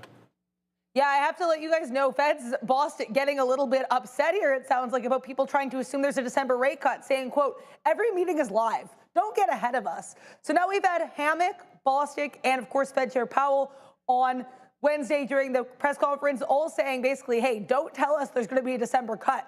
We have to wait and see. And yeah, again, lots of hawkishness happening still from these speakers. Yeah, Fed's Bostic, again, don't get ahead of us, says Bostic. Back to you. Thank you very much, Adara. Yeah, somebody, I forget who it was in the chat that you were just reading off, those crazy wicks on Amazon. Yes, for sure. Look at this wick that just happened. We just broke down day low and at 245s. We broke down day lows at 245s. We actually get a test below 245s. 244.82 is the current day low. And then a wipe, a straight slap up of the book. A shaken all the way up to 247s and then slams right back down into 245s and change. So this is the kind of nastiness that I'm talking about when it comes to some of these names like Amazon through like if you're taking a breakdown trade and you're like, oh, this should go right away because we've been consolidating all day long and this should go right away and not look back. Does it look back? $2 back from 245s to 247, so that's a little bit nasty and it comes in right away as well. So nice little balance there. Market's catching a little bit of a bid here, so I would stay wary. I was looking for a potential bounce here as well because I'm looking for just the continued action sideways. And after that shake and bake, I want to keep my hands off a little bit here and really kind of be patient for a potential move to come in here. But yeah, that's what I'm looking at. Amazon, I'm staring it down. Apple, I'm staring it down, and then Microsoft as well. Maybe we get a Qs trade at the end of the day here as well. Don't forget, it's the end of the month as well. Exactly. So maybe we get some interesting stuff happening going into the close there, Joe. Yeah, absolutely, man. Absolutely. I was just reading one of my friends. I told you he has this CSE stock, and he's closing in on almost $250,000 of unrealized, which is insane. So shout out to him, man. He's been sitting in that for 5 years. Really, really proud of him. There it is, guys. So there, additional fake out on NVDA. Got out a little bit earlier, and then sure enough, you kind of have to bite that bullet there. So yeah, you don't bet the rent. I mean, yeah, if you're gambling, man, you do. But then sure enough, you don't have anywhere to live. Can we get an options play on Katina Man's IONT? I believe he is long. I don't even know what IOT is, to be honest with you. Is that even a ticker? Oh, Samsara. Okay. I didn't see. That's the thing. You're having liquidity issues on the intraday chart, so I think you're going to have the exact same thing with options, right? If you're not going to be liquid in the equity itself, there's probably not going to be very many options played on that. But let's take a look just to have a little bit of fun. Yeah, Samsara, I seen that there. Options, shout out to Covered Call Land, man. I'm happy that I wrote those. I had that game plan, and we were talking about it for some time. What was that ticker name again? IoT. We were talking about it some time, just the fact that and then look, there's hundreds of shares. So this is the thing that you have to be extremely cautious about, is that there's no liquidity here and you don't want to get stuck. in this name and then not have the ability to get out when you want to get out, okay? So yeah, essentially what I was going on earlier about this IBIT trade and just essentially hedging against your own position. So we'll go over to where I'm positioned at right now, and obviously you guys know I tell you guys a lot of my trades. So we'll go over to the May 15th expiration cycle. That's 196 days from now, and I'm in on these 65s. My average is $10.40 on these, right? 6 contracts. Do the math. It's that simple. A couple $1,000s down. But what that gives us the ability to do is head over to the nearer term, which is going to be November 14th. And I bought these or I sold these, I should say, for around $56, $57. So those are slowly starting to decay. So essentially, you have to take into consideration what I got going on. Am I fully hedged against my position?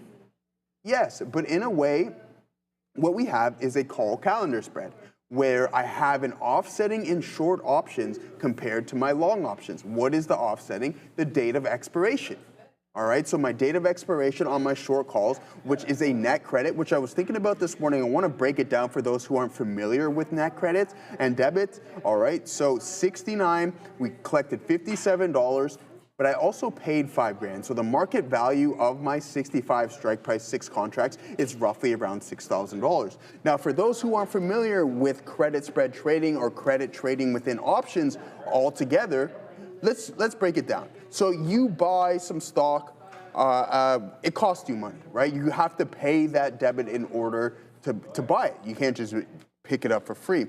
Well, the credit is different. It's the complete opposite. It's almost identical to shorting shares, except for the contract expiration is extremely important. So we collect all of that money. Essentially what happens is the opposite party gives it to you. They lend it to you.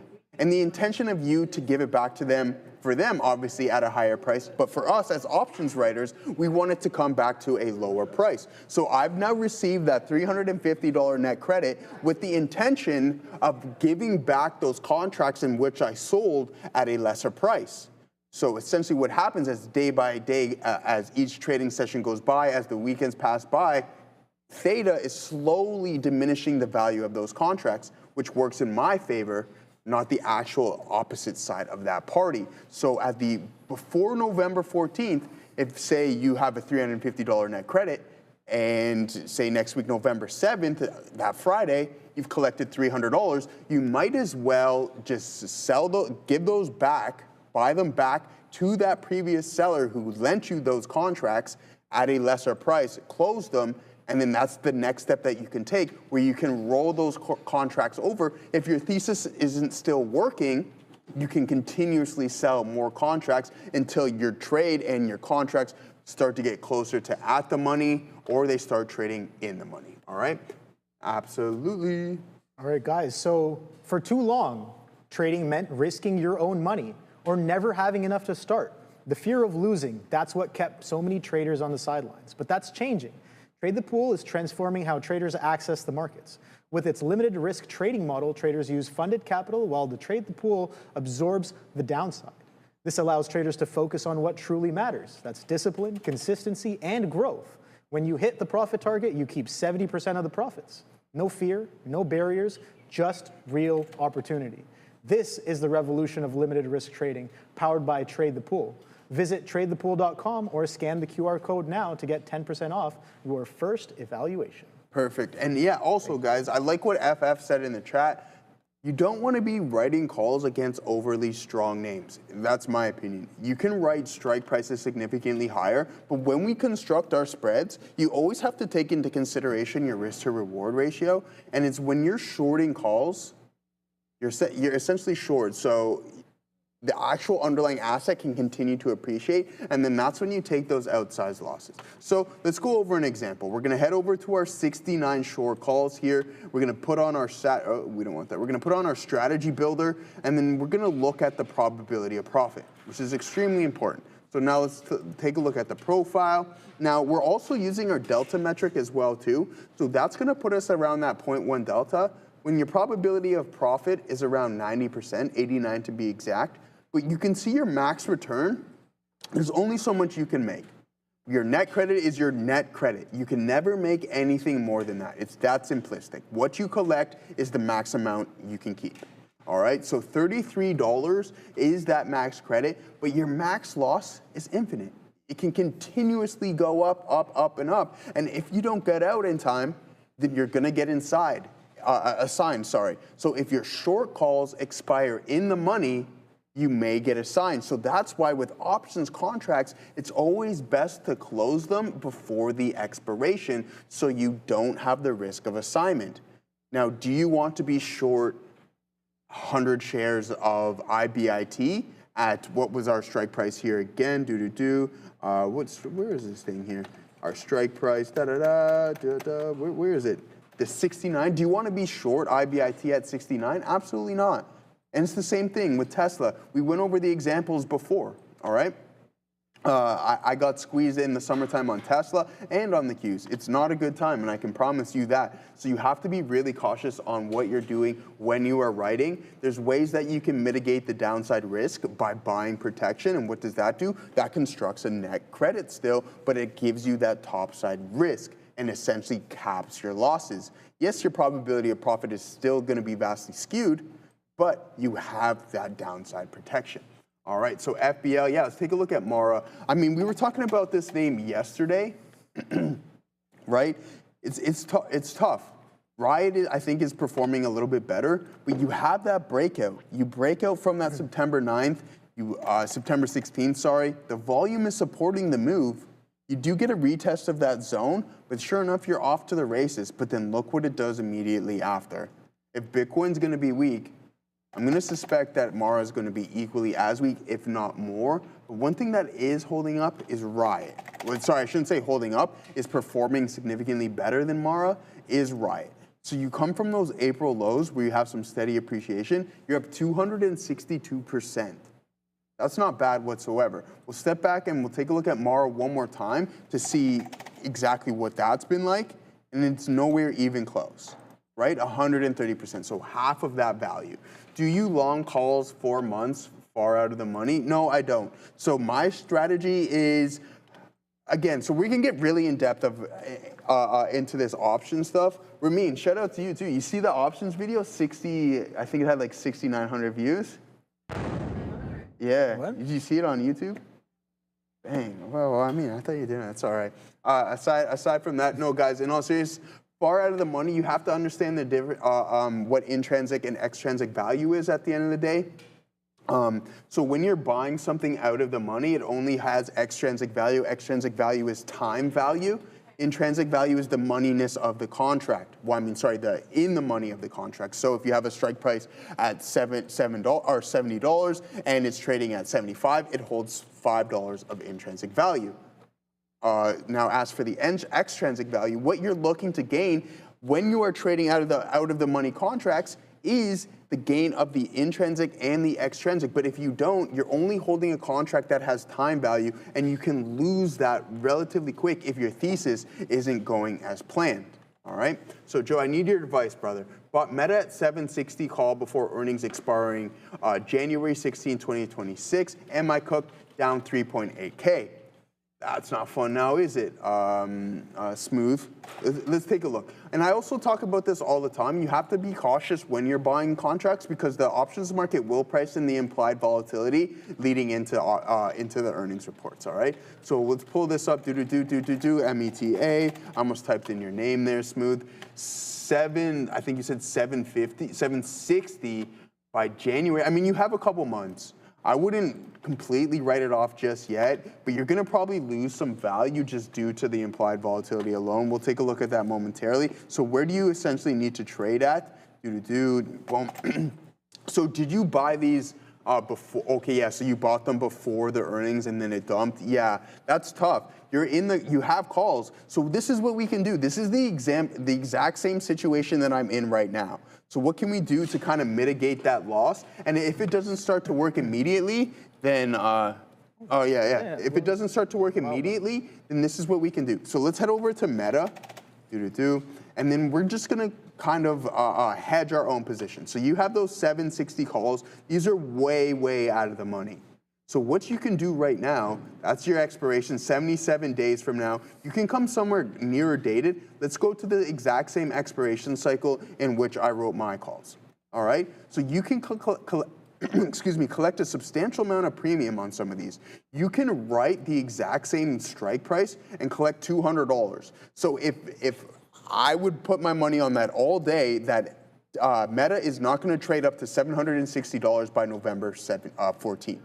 That's really key. So that's $200 that you can take off your loss right now.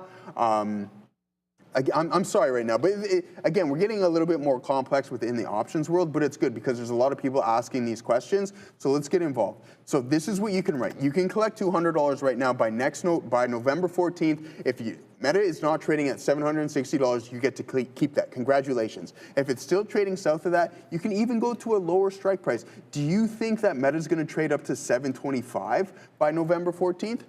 Anything can happen, but I would like our chances. Our delta is 0.133. You can collect $355. That's almost 10% of your loss right there on a contract expiration that is a fifth of the time. So that's what I would look to do. Obi, I was rambling on. No there you go. Lots of options talk. What do you got? I think that's great value, man. I'm not trading as much options as I was before I started on the floor here. But it's always good to kind of hear that from you, and a nice refresher as well. Okay, John with a super chat here saying Palantir calls 200 strike expiring 2/20/26. Yeah, we like that. That's good. Time. Like again, when you guys super chat and you guys tell me like, hey, I have these contracts that are expiring months from now.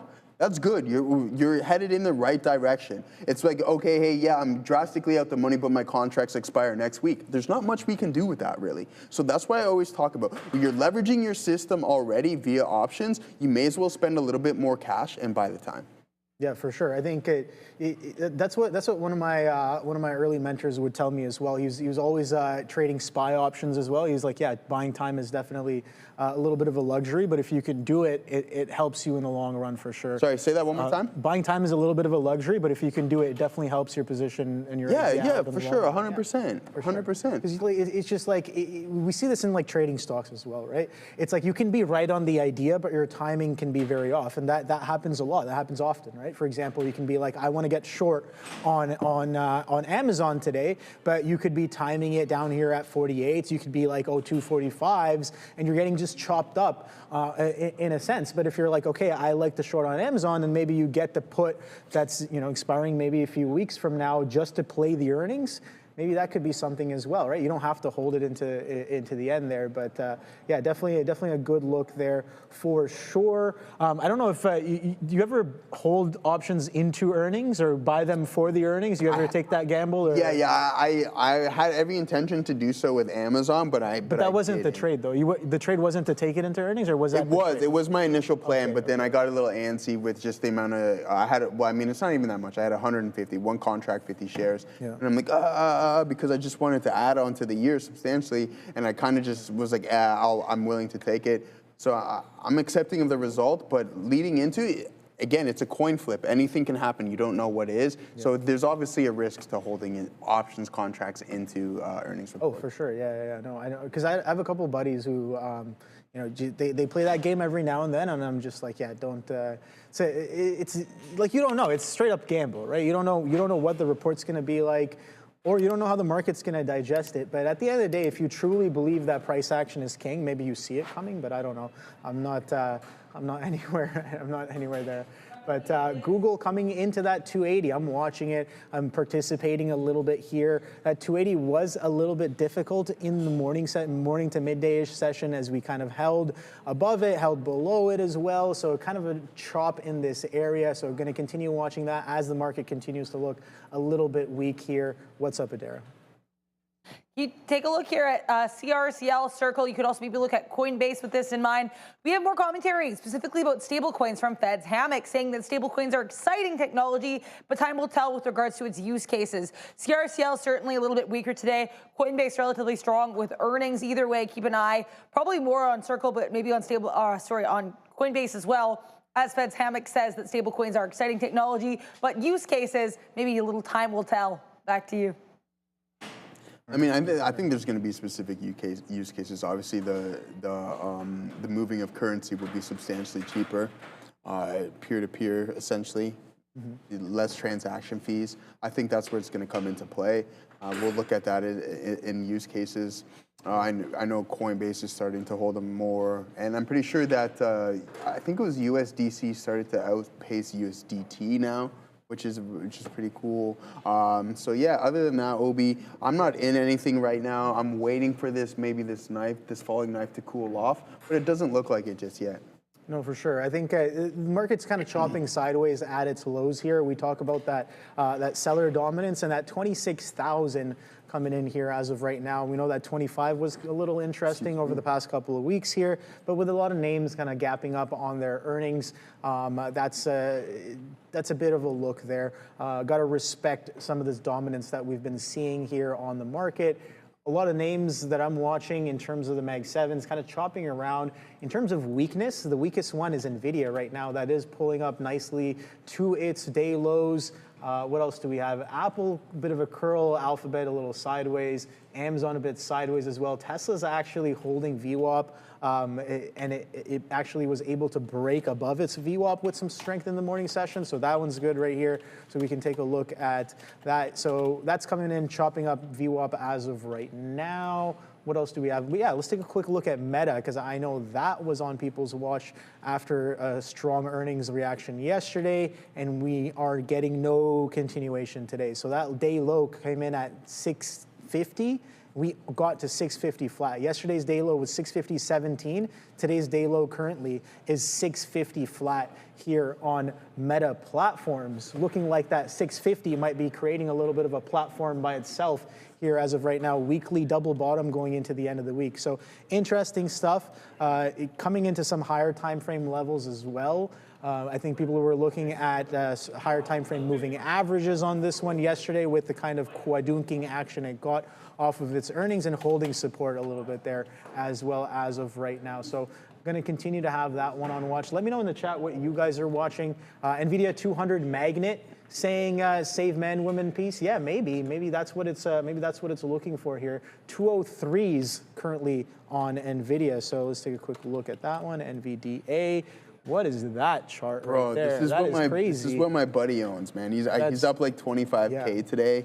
He's gonna hit a quarter million soon. Yeah. You know a name that I own that's been kind of going crazy, and I've been getting alerts for it. Okay, so it's getting a little choppy here, but WiseKey International was one of my speculative plays. I've been holding it for, I would say, a couple of years now. And in terms of swings, like that's what I like to do in terms of swings. Some stuff that's like beaten down, doesn't really have any crazy sort of volume, but looking for that volume injection to potentially come in as well. So the weekly on this one has been crazy. I don't know if you've been watching this WiseKey, but take a look at that weekly chart. Nice consolidation, failure to follow through. Hold, and another wipe up. Now this thing sits pretty decent on its short float, I think, but the curl has been pretty aggressive. We're starting to get a little parabolic, and I started to get alerts on this one here. Don't know how far it's going to get going, but you can see every time it does get going, the backside is absolutely beautiful as well. But this time around, I figured I'm gonna kind of get involved in this low, it's dead, no volume, no real news gets it really anywhere, and all of a sudden some volume injections start marketing a chart for you. So I like that look there. What's up, Adara? Keep an eye here in this market. We get some comments here from Bostic and Hammack. We know one of the concerns here with banks came a couple weeks ago, people saying that there could be a sign of systemic bank issues due to some bad loans mentioned by Western Alliance and Zion Bancorp. Now we actually have both Hammack and Bostic saying that that doesn't really seem to be the case. Bostic saying he's not hearing about any bad loans or fraud issues, and that and we also that if there are any issues, there don't seem to be systemic. Hammack saying that the banking system is broadly in very good shape. So keep an eye maybe on Zion Bancorp, ZION, or Western Alliance here as we get both Feds, Hammack and Bostic saying that doesn't even really seem to be any issues with loans. Hammack actually just saying, too, that the banking system could withstand somewhat of a default cycle, but she doesn't even believe that's what's going to happen. Back to you. All right, yeah, I mean, this is it right here. This is the intraday chart Obi just There's no resistance on this whatsoever. It's just doing the opposite of whatever's happening in the overall market. CSE name. I was telling Katina about this not too long ago. Head over to the daily on this. Like, oh my God. I have to give him credit because he's been sitting in this thing for like 5 years, to be honest with you. He's been bashing his head about it. If you go back in time. Some of those trades, you got to sit that long, man. Yeah, I mean, okay. Depends on what you're looking for. Right? It was under something else, right? Like it done reverse splits, but he was out way before then. I forget who it was. He just sent me an article not too long ago on somebody giving it like an $82 price target. His average price is like $1 or something like that. So it's insane the amount of money that this guy's been bringing in. So I mean, he doesn't own anything else. This is all he owns, and he's put everything over the years. He's our age. He's our age, Obi. Pardon me? He's a believer. Yeah, he's a big-time believer, man. He's a big-time believer. So yeah, there it is. All right, guys, $10 super chat. Calvings. Happy Halloween. Can you guys check out Meta's RSI? I'm seeing it on my chart, but I'm thinking that too low, daily, weekly, really, and oversold. I know do you have the RSI up there, Obi? I know you I don't necessarily use the RSI, but sure, I can pull it up here on a chart. I gotta just give me 1 second. I'll do that for you. What stock did they ask for? Meta. Meta? Yeah, I can pull up an RSI here. Actually, we'll do it on this one. Meta. Just give me a couple of minutes, and then we can pull that up as well, because I'd have to get rid of a couple of indicators here. So we can get rid of this relative volume, and then we can just go to an RSI here. So relative strength index. Now, here's the thing: what time frame are you looking at it on? I think that's important, right? What time frame? Daily? Okay, cool. Yeah. So daily, so daily, I have that coming in at 27.96. So my RSI limits are set at, where is it? Top and low, 70, 30. So upper band is at 70, lower band is at 30. Everyone's depends on how you like to use it. RSI, I think I'm looking at RSI more on like a weekly or a monthly. Hold on there, Obi. Once I started to interrupt you, brother. Yeah. There goes Bitcoin. Just absolutely. We thought it was holding up strong, breaking through that support. Once it breaches this level here, watch out for this gap to be filled all the way down to 61.40. Sorry to interrupt you. Yeah, no worries. So that's what I have on the daily RSI here. Again, not something that I really use. RSI is just, there's a lot of false positives, there's a lot of mess, and I think higher time frames is where it's best kind of kept. But to each their own. Maybe you have a banger RSI intraday 5-minute chart playbook that you milk off of, right? I have no idea. There's so many different kinds of traders, and they use all different sorts of things. So I'm not gonna shoot anything down too crazy. But there's one. It's funny enough. A trader that I follow and respect also released a video on this more recently, and I do maybe have an issue. And I was like, finally, if he says it now, hopefully everyone kind of listens. And I was just like, fibs are absolutely BS. Fibs are straight up. Someone BS. said that. Someone told you this? I've always said this, and then recently there's a well-known trader in the trading community who came out with a video, kind of confirmation bias. I'm like, okay, at least someone that I look up to is finally admitting this to the public. But RSI's interesting stuff, maybe for higher time frame things. But I love reversions, don't get me wrong, but fibs is not something that I would touch with a 10-foot pole. Just more hocus pocus in my opinion. But it is Halloween, so if you like the magic, then that's up to you. So that's what I got going on there. But fibbing about fibs. It's a self-fulfilling prophecy, right? I think that's a big point there. You throw up fibs on any chart, I'm sure you're going to find places that it respected and places that it didn't, right? Like you got to be able to backtest that stuff with some sort of certainty, right? Dr. Shuttle. And what's the whole name here? Dr. Shuttle, and we got a super chat, so that's what I'm reading here. Thank you for the super chat. Dr. Shuttle and Dr. Shuttle, happy scroll days from us, and a fun song we made, Pattern Moves. Okay, nice. Pattern Moves. Is that on Spotify? Is that on Spotify? Because I would like to know. I'd love to know if that's a song as well. Remember when Wayne made an AI song? Yeah, that was about sick. me. That was Yeah. that was an actual banger. That was sick. That was an actual banger. I got shut down on. Was that the Apple song? Yeah. This is a Why? Yeah, exactly. This is a classic. This is a classic song from back on the floor when the floor was still a thing. And shout out to Wayne. He came up with this AI song because I held the bag on Apple, and basically the song is like, why oh why did you let something? But it was so good. It was good. It was put together really well. Surprising. Straight bangers. Bangers. Some of these AI songs are straight bangers. I sent one to Neil earlier today about Darth Maul. That one was a banger as well. But some of these music, I guess, productions coming out of AI, it's as if AI knows what humans like to listen to and what the math and stuff are behind harmonics and melody. So they come out with things that sound pretty pleasant to us more often than not. So. Yeah, I'm sure they got that done. They know what's going on over there, Obi. Now I'm just looking for something here, guys. Honestly, like here it is, the market continuing to head towards some key support levels. Do you get involved in the short here? You have to be cautious of any form of a rip. So that's what it is. We did take an attempt along on IBIT off a specific print. It didn't work out. Maybe this is going to be a liquidity grab here on Bitcoin. I like what we're seeing right now. If this can close as a complete hammer, get a little bit more buying pressure up into this resistance zone. It closes complete. We have the volume supporting it as well too, but they might just be in complete control here on today's session. Once again, I mentioned if you do head a little bit lower, you might get this intraday gap fill. I thought that was going to be the case today. So this was maybe just more of a liquidity grab, and then now it's starting to head a little bit lower there. IONQ putting in some prints. There goes NVDA. So let's hop out of that name as it's starting to take another dive to the south side.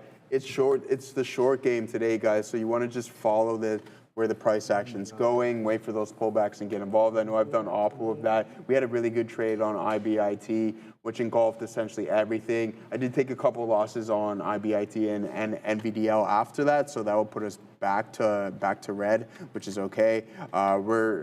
We're not down very much at all. It's just one solid trade, and then we're back in the game completely. And anything can happen leading into the imbalances as well too. I think that's going to be a solid time to get on some solid positioning and see if you can find something there. Now, if there's anything else, Joe Werner, Sports and Stonks. Who's that? Sports and Stonks? Yeah, I don't know what that is, what Sports and Stonks is doing. So, Warner, touch grass, my guy. Well, yeah, what do you want me to do? Just get up and stand up, and I can't just leave right now, my friend. MVTS. What are they talking about? Where are you trying to go?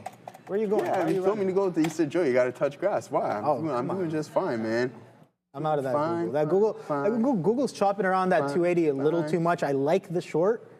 It's coming in now. Okay, so a little bit of antsy on some of that tape chop. He's in the chat. Oh, Joe Werner bet. Oh, okay. I thought you were talking to me. Yeah, no worries. Yeah, no, he's just saying somebody else. Oh, okay, yeah, I appreciate that. Different Joe. Different Joe. Okay, yeah, no worries. But yeah, sorry, continue there, Obi. No, man, I'm just watching this Google here come in. So that 281, again, we talk about VWAP sellers. So the VWAP sellers coming in once again, but the hold on 280 was a little bit much for me. I'm not paying 100% attention to this tape in this book either, as you guys might understand. So it is what it is. The sellers came in at VWAP once again. Let's see if more than come in. Nasdaq and the ES fresh lows.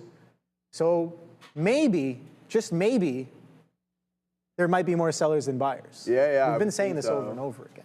And this is sound like a broken record here, but seller dominance definitely showing itself here on the day going into the end of the week. Some strong earnings reports this week. A few of the Mag 7s reported, and they did well. They did absolutely well. They were running up into their earnings, and some of them gapped up pretty nicely. So what's the likelihood of profit taking? And if it does come in, which side should we be on? Should we be leaning and fighting against some of those profit takers? Or do we say that, no, the uptrend is huge and I want to maybe position in with some of these people that are taking profits at the highs? I don't know.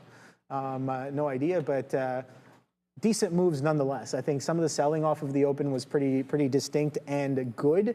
on both Apple, Amazon, Google. What say you? The market is in play as well. If you're taking a look at all of the earnings that are happening, a few of the Mag 7s have reported this week. If you were not aware, and with the kind of action that they've been giving, maybe we are poised for a little bit of a breather, right? Take a look at what where the Nasdaq is on a higher time frame as well, right? We talk about trends, we talk about ranging trends. So if a trend is ranging, are we at the top of the trend or at the lower end of the trend, right? Let's take a quick look at the Nasdaq here. I don't know if I have any sort of lines here. Okay, some interesting stuff there. But if you were to draw a little bit of a channel here, where's my channel? Hold on one second. Channel measurement tool. Sometimes I forget where half of these measurement tools are.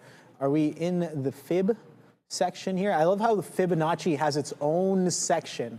You know what I mean? A whole section for itself. It's pretty amazing here. Disjointed parallel channel. That's what I'm looking for here. So parallel channel. This is the Nasdaq on the daily. So look at that beautiful, beautiful channel there, and then you see, kind of at the top of the end. Top of the channel here.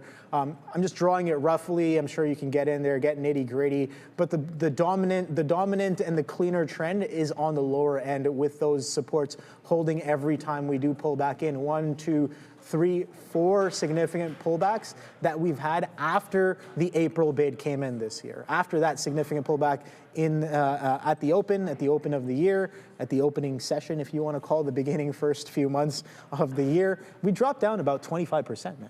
25% off of at the beginning of the year. Oh, yeah, right? yeah, So yeah. talk yeah, about a discount. The market doesn't fall 25% very often. So that was a nice little discount at the beginning of the year, absolutely beautiful. So shout out to anybody who got long and strong on that panic. How many times do we have to see significant pullbacks to be like, all right, cool, I'm gonna buy this up? COVID was the first and last time I was just like, okay, well, I don't know where this is going, we're gonna panic sell or whatever. But what I learned during then was, like, people talk about DCAs. You should probably be doing the most aggressive DCAing when you get those aggressive multi-day sells. Yeah, Right? yeah, yeah. This is something that I turn my DCA on now when VIX is above 25. That's a simple rule that I just follow. Yeah. Right? It doesn't matter. I'm expecting things to go a lot lower. Things are valuable, And if they do, that's solid, because the only stuff I'm buying is stuff that I believe in and stuff that I actually like. But anyways, what's up, Adara?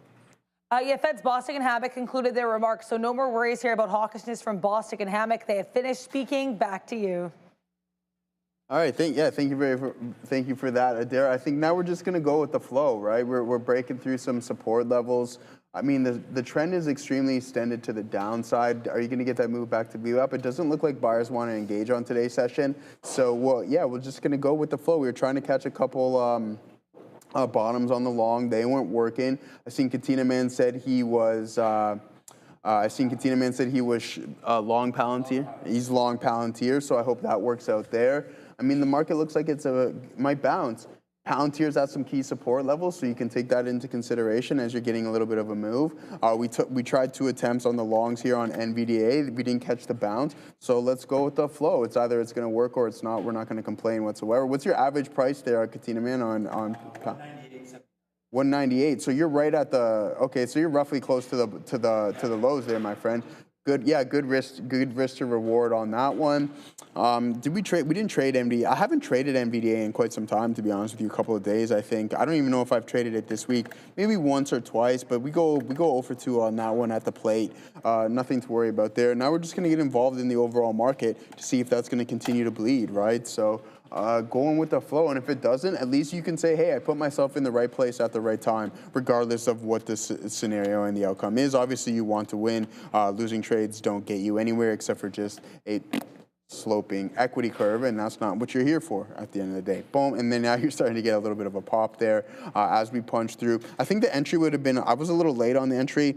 116.38 is ideal, but now you're starting to come back. I think if we're fully engaged, you're going to reject some of these support levels that can act as possible resistance heading into that zone, and then maybe you can get an additional move lower.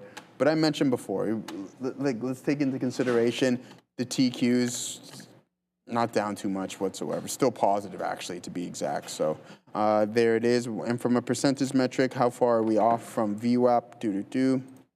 Not much at all. So again, anything can happen at that given point. Let's take a look at some of the scanners to see if anything else has popped up on today. I was up substantially on these contracts. It was a nice rebound, but it gave back half of those.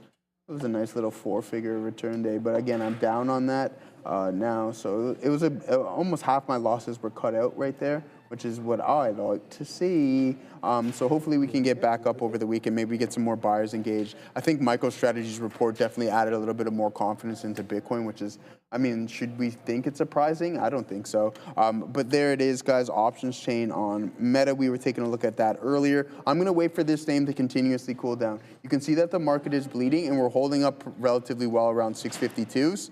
If it continues to do so, wait for those indecision prints on the lows. Maybe we get involved in some things. Adair, what do you got? Keep an eye on Instacart, getting a little bit of a volume spike here. I guess Cart was featured in OpenAI's product release video with regards to ChatGPT's agent mode. So CART or Maple Bear getting a little bit of a volume push here, guys. Back to you. Thank you. Thank you very much. That 280's holding up pretty decently now, so I just have eyes on. I don't want to get chopped up in the middle of this. I think VWAP sellers definitely were the place to be here, and it was a place to kind of stick around if I did have those entries, which I did. Excuse me, kind of going into that VWAP. We're pulling back in. Market's fresh lows once again, so sellers stepping in here one more time. So if the market is in play, guys, let's take a quick look at some of these sectors here. So I just want to take a look at tech. We start off with tech because the Nasdaq's going to be looking very similar here. So prior day low broke down at 364s and some change here on the VanEck Semiconductor ETF, pulling back into prices we have not seen since Monday and Tuesday. So maybe top wicking on the weekly right away. That's what that looks like. So going to a weekly chart, yeah, a little bit of a top wick there. After a nice steady grind up, we had that solid, strong red week as well at the beginning of October, but got bid up pretty aggressively for some fresh all-time highs after that. This week, printing the most again, we had some of those, some of the tech earnings kind of giving us that umph to the upside. Softy, Google, Microsoft, Amazon as well. But semiconductor ETFs, Nvidia, we know what Nvidia's been up to, right? Nvidia's been absolutely solid here, and even what do you call it? Intel's been curling up pretty nicely as well. We talk about this consolidation. We were talking about it in the 30s, and I was like, we're finally going. The buyers are now finally here. This is confirmation with volume expansion through the. I keep calling it a multi-year, but technically it's not a multi-year. It's just about just over a year roughly. So I got August 24th to September 25th-ish. So this sideways consolidation was absolutely solid, right? No sort of news really sold it off. No sort of news really picked it up. Tech was going crazy. We saw what Nvidia did over the past year, right? The way it reclaimed its spot at the highs of market constituents, right? Kind of reigning king of the semiconductor space, and then Intel was just down in the dumps, not really doing much, but interestingly enough, this is why I love volume. Volume is by far the best indicator. Even though Intel was getting chopped up and going sideways between 26s and 18s, or just say 19s and 26s, so about a $6, $7 range. Look at the volume expansion that was coming in on that consolidation, and then with the breakout of that consolidation, the volume expanding even more, really giving us that confirmation that, okay, buyers are definitely in charge on this name as of right now. We still have a lot of turbulence to get through if we're going to get to all-time highs at 62.29s. This is an adjusted chart? Yes, it is. So 62.29s, those all-time highs came in 2021 on Intel, right? So I'm watching that as well when it comes to some of these semiconductors. Let's take a quick look at XLV because we know the healthcare was catching a little bit of a bid yesterday.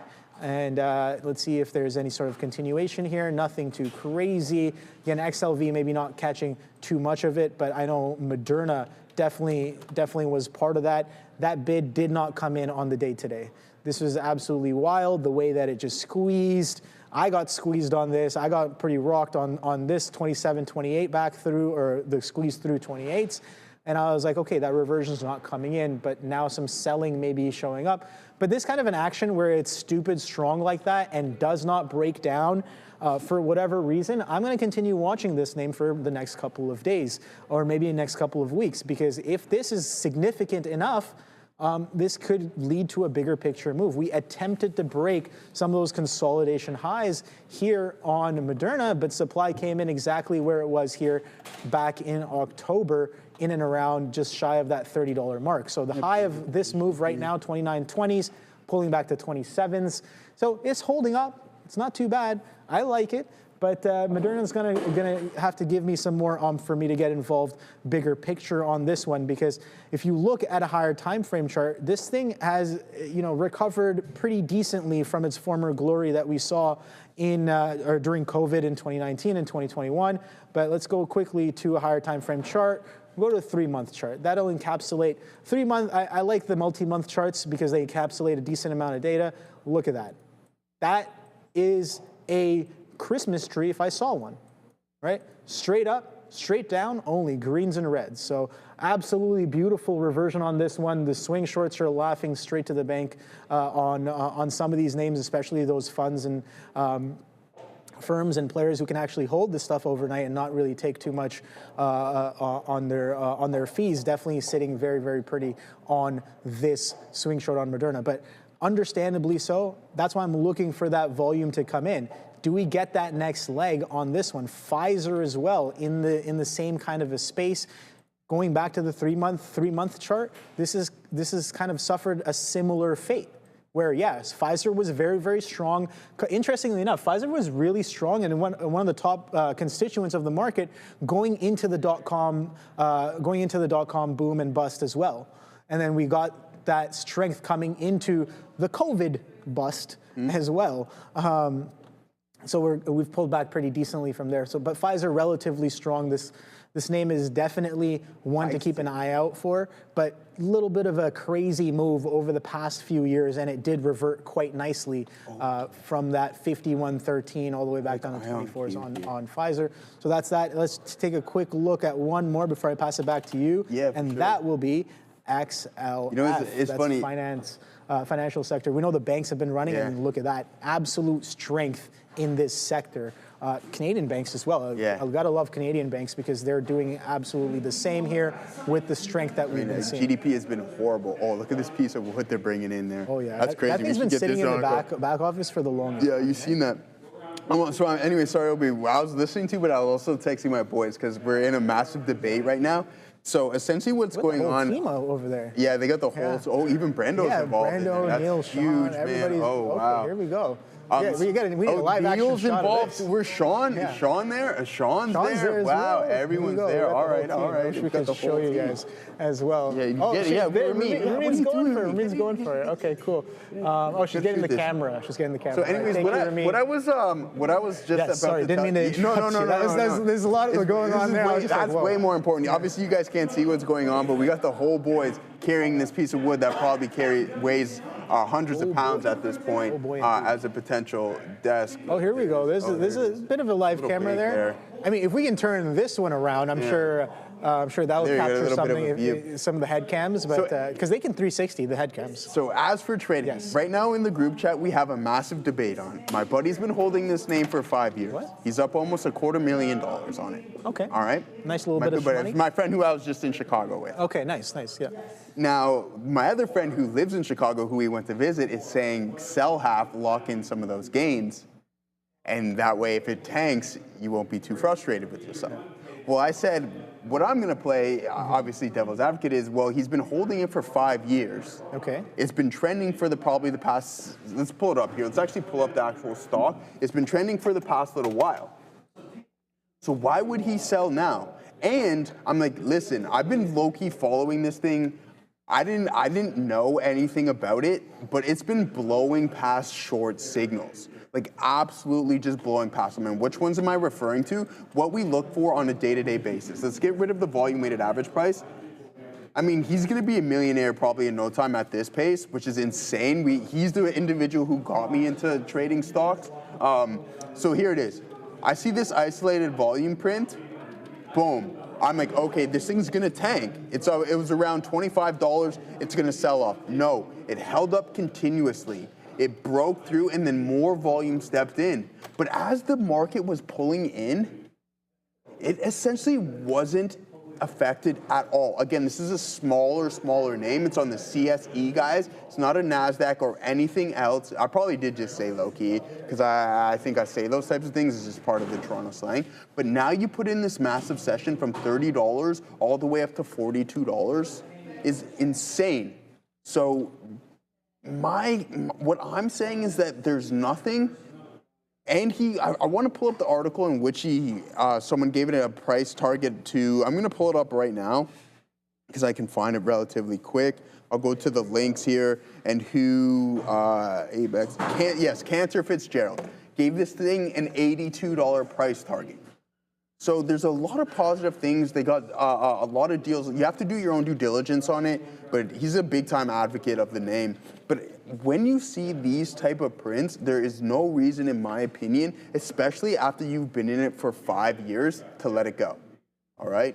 So again, there's the shot. HODL. Here we go. There it is. HODL, HODL, HODL. They got it over there on the boys. They're working on that. Wave, Katina, man, and Neil. Smile and wave, boys. You guys are on Smile it. and wave. Yeah, I think we're over here somewhere, I think, gentlemen. Nice, so that's a huge desk that's coming in. Eh? That's absolutely huge. solid. It's been sitting in the back for a little bit now, and I think it's giant. One block. Actually, no. I think it's a couple pieces, but one huge continuous table. There's Ramin in her Matrix outfit there. Are you supposed to be someone from the Matrix? Because that's what. Nice. Okay, no. I'm just messing. But this market's coming in, guys. So where is the next trade? That's the next question that I'm asking here, because I'm trying to read what's going on here in this matrix, and the tape can definitely look like a little bit of that green flurry a little bit. I'm looking for green flurries, but no flurries of the sort have shown up just yet. It's been red flurries, if anything, all day. So these are 15-minute candles here on both the Nasdaq and the ES. And since about was that 9:30 or 11:30 maybe?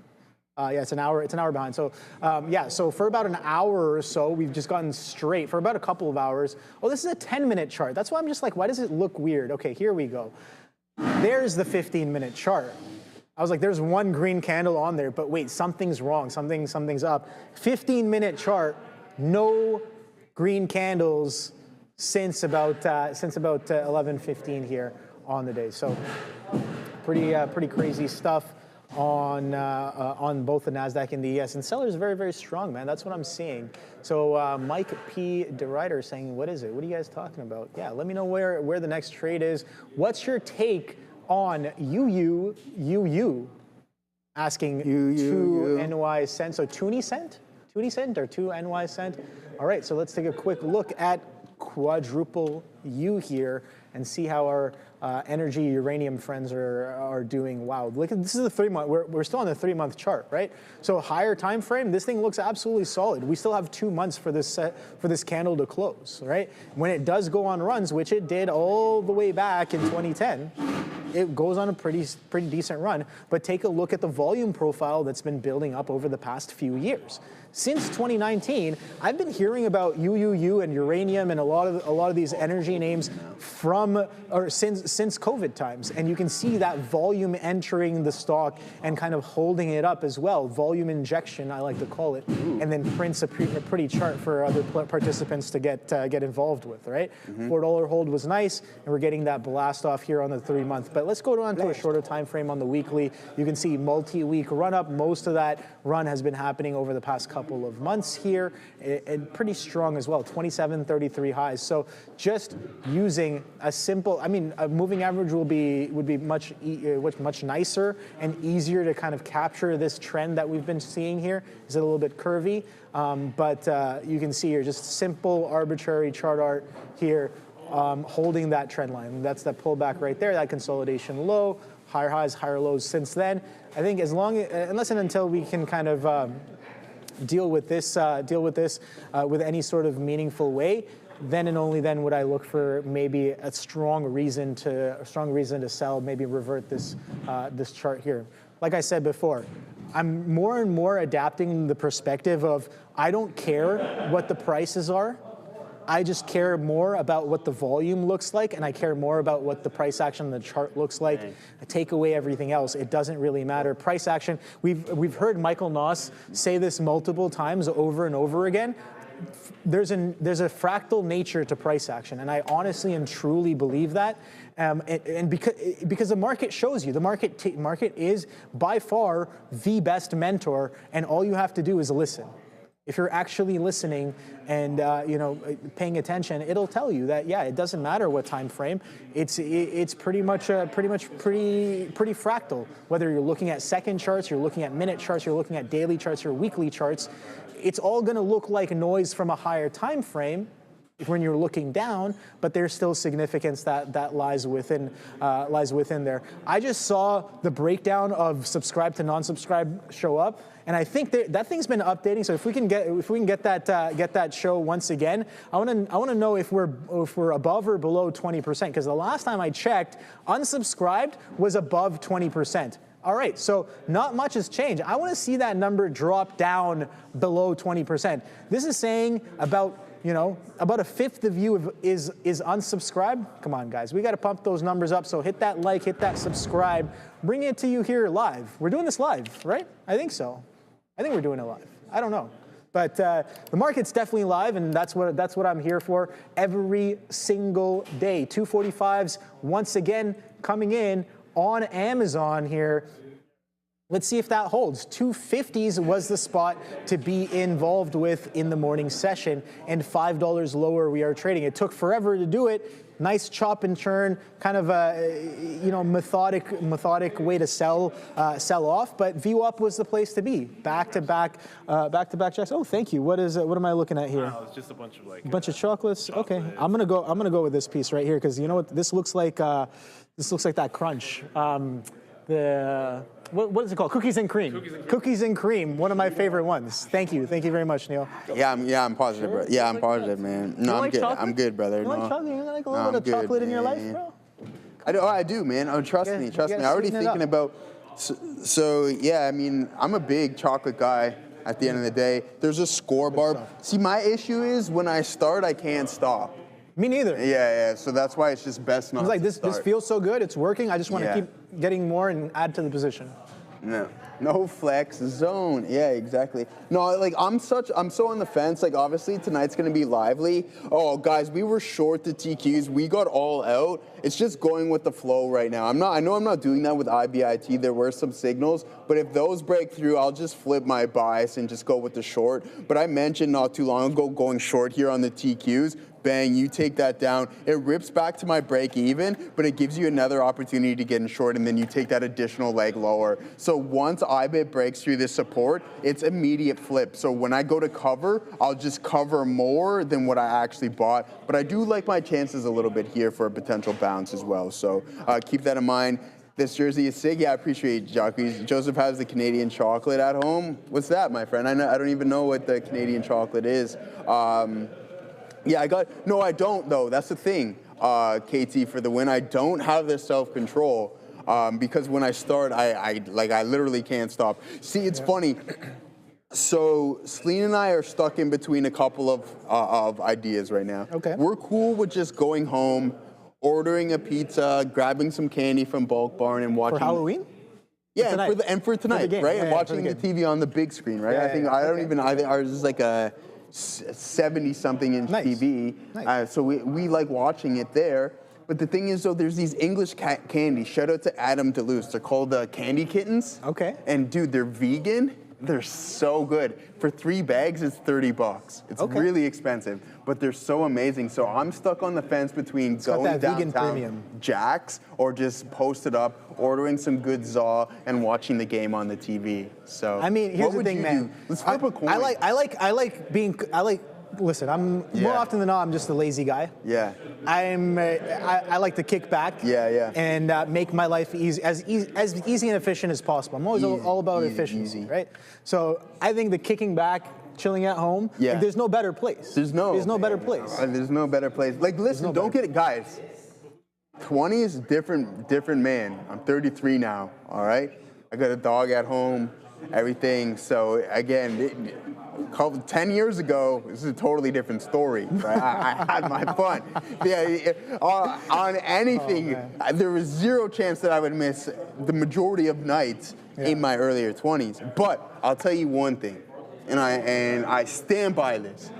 If I invested the money that I spent on booth and bottles and going to the club, I would be living somewhere substantially different. I can tell you that, and I can promise you that. For sure. Yeah, there's no question. My financial decision making earlier on was definitely, even now, I would say is a little bit questionable. Yeah. But you know what they say. It's like, all right, if your spending gets up, you just got to make more money. Yeah. So you know what? Yeah. Sometimes it's a bit of a motivator to look for other streams, look for other strategies, and that's always a game. And Misham in the chat saying, LOL Obi, everything is about trading for you. Absolutely. I eat, breathe, live, sleep trading.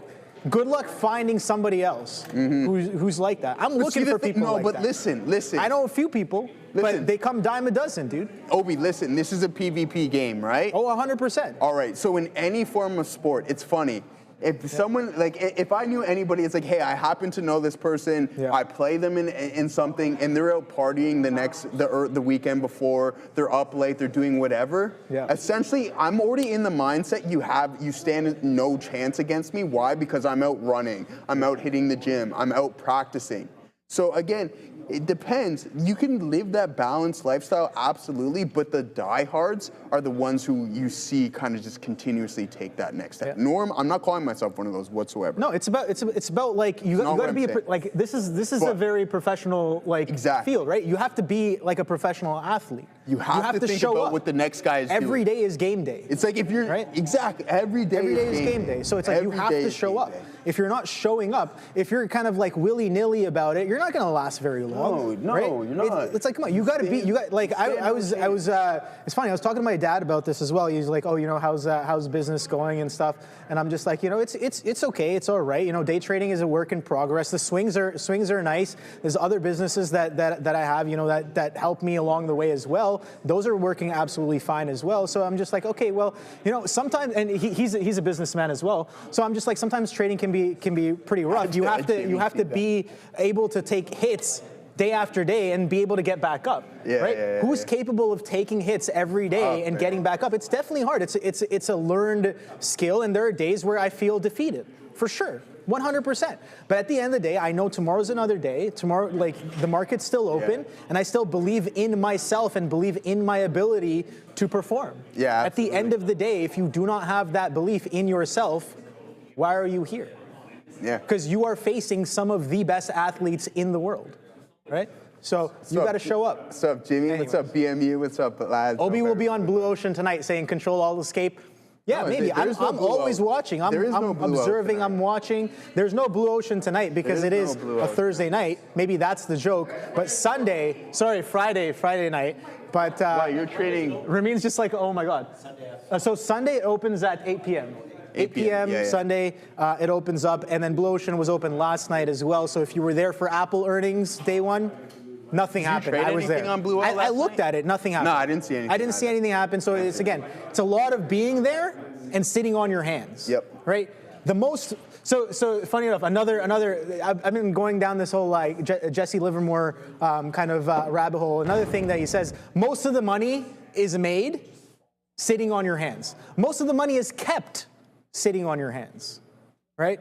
Most of the money is lost jumping into trades you have no business in being. Yep. Most of the money is lost being antsy about trying to play the game. You want to play. You feel like you're not doing anything because you're not punching keys or you're not in a position. Being in a position makes you feel like you're doing something, but you got to protect that mental, you know, and stand at the gates of your mind on guard. Ooh. That's another quote that I heard of recently. What's up, Adara? Keep an eye here in TSLA, ACHR, and JOBY. So basically, Joe Rogan, there we go, just released a podcast here with Elon Musk. Apparently, it's over 3 hours long. There's some speculation here that during the podcast, Elon Musk has teased a possible flying car demo. So again, any eVTOL plays like ACHR and Joby would be on watch with that in mind. I believe both companies are also scheduled to report earnings next week, guys. JOBY and ACHR, back to you. Yeah. All right, let's go. You're not in anything, are you? No, not right now. Okay, so what do you want to go over your trade? I think you had a couple good trades today. Yeah, sure. Google short that did come in. So I had the short off of 282s that came into 280s. Didn't really participate all the way down to 278s, but then it started coming back into 281s at VWAP. So I sold some more there because I'm just like I pointed out earlier. Where have sellers been? Off of the open at VWAP, middle of the day session at VWAP, coming into the end, maybe looking for more at VWAP. We're seeing that same kind of iteration happen over and over again, with the futures showing us that sellers are very much in charge.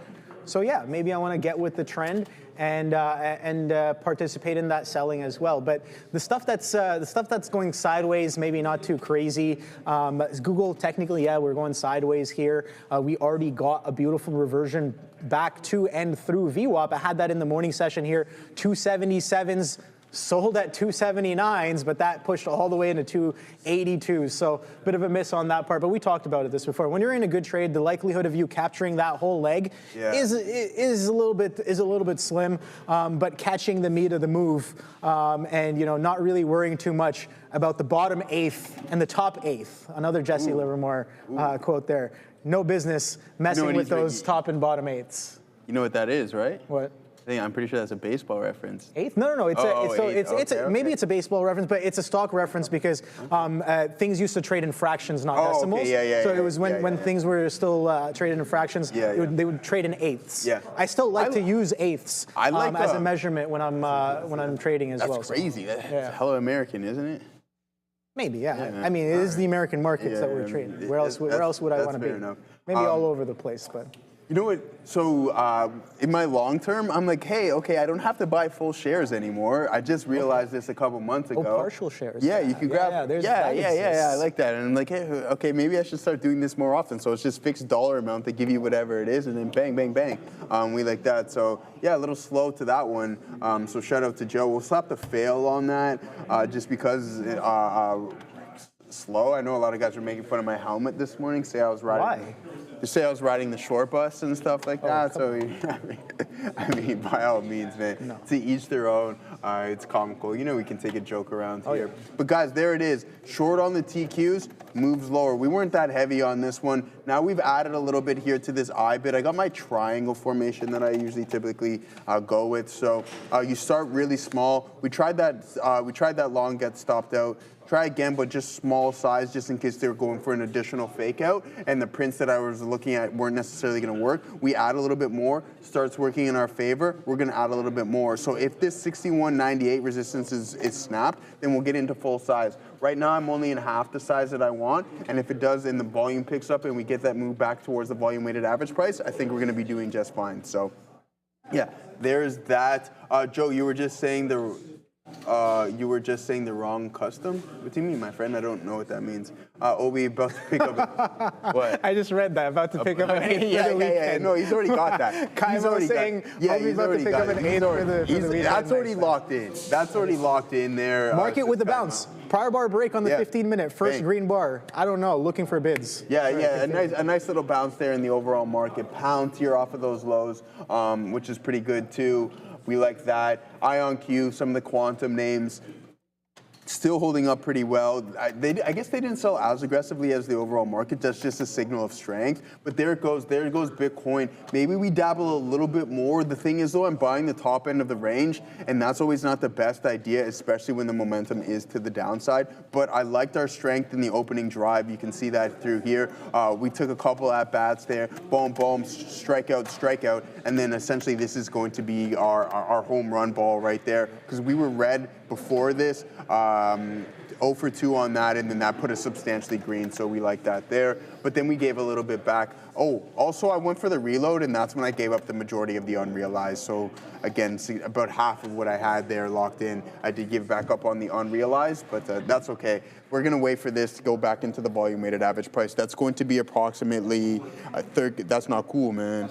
That's not cool, man. So that's going to be approximately roughly around 40 cents from where we're currently trading, a little bit more than that. That's going to be good. So maybe as we're climbing higher, it's going to be a grind on the next pullback 6180s. I could post up there and add some more, but as soon as it breaks 6170, then I have to start being alarmed, and then 6160 is going to be my definitive out on that one there. Go Palantir, yeah, nice little bounce off of the lows on Palantir there. Katina, man, it's showing some really good signs of strength. We like that, obviously. So I'm glad that you're going to cook up on that. Hopefully it goes back to the volume weighted average price. I'm curious, what do you think, Obi? Do you think the market can get back to VWAP on today's session? I'm going to vote no, to be honest. I mean, anything can happen. Hey man, I'm all about reversions. I have no idea if it can or not. But if the buyers are going to step in, they would have to overcome a few hurdles, right? The sellers either have to step off, or the buying has to be stronger than some of the selling that's left on the day. But yeah, if I start seeing anything of that sort, then yeah, maybe. We've already started to see a little bit of a prior bar high break here on the ES and the Nasdaq. But here's the thing: we've already kind of done that once or twice. I'm just looking for this time if it's going to be any sort of, if it's going to hold any sort of significance here. Looking at some of my baskets, I'm just like, okay, which one may or may not be the best vehicle to potentially take this reversion? I saw SMH, that was one of the first things that I saw, so I got involved with a little bit of SMH here. No idea whether or not it's gonna work, right? Those sellers could step right in and we could break through day low, right? Anything can really happen. Do I think we can revert back to VWAP? I think if the sellers step off, then yeah, maybe we do revert back to VWAP because the selling is a little bit aggressive intraday. But going into the end of the week, after the craziness that we've had and the kind of relative volume that we're doing on some of these stocks and the kind of earnings environment that we're in, yeah, sure, we can have a crazy move like that well within range, Joe. So yeah, I do think that could happen. Yeah, absolutely.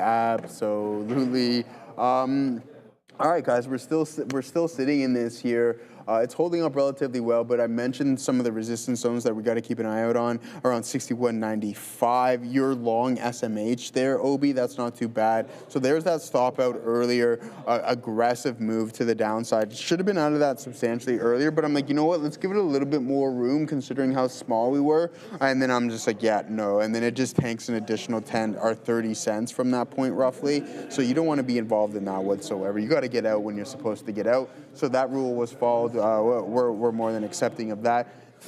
Do I? Okay, we'll add another little bit here. Nothing crazy, just because there it is. You get a nice little pop. Again, I'm averaging up, which isn't always the best, especially in choppy markets. Why? Because as we start to appreciate, it's like, okay, I have this here, but when I get higher and higher, my average is going to move up as well, too. So first in, first out on that.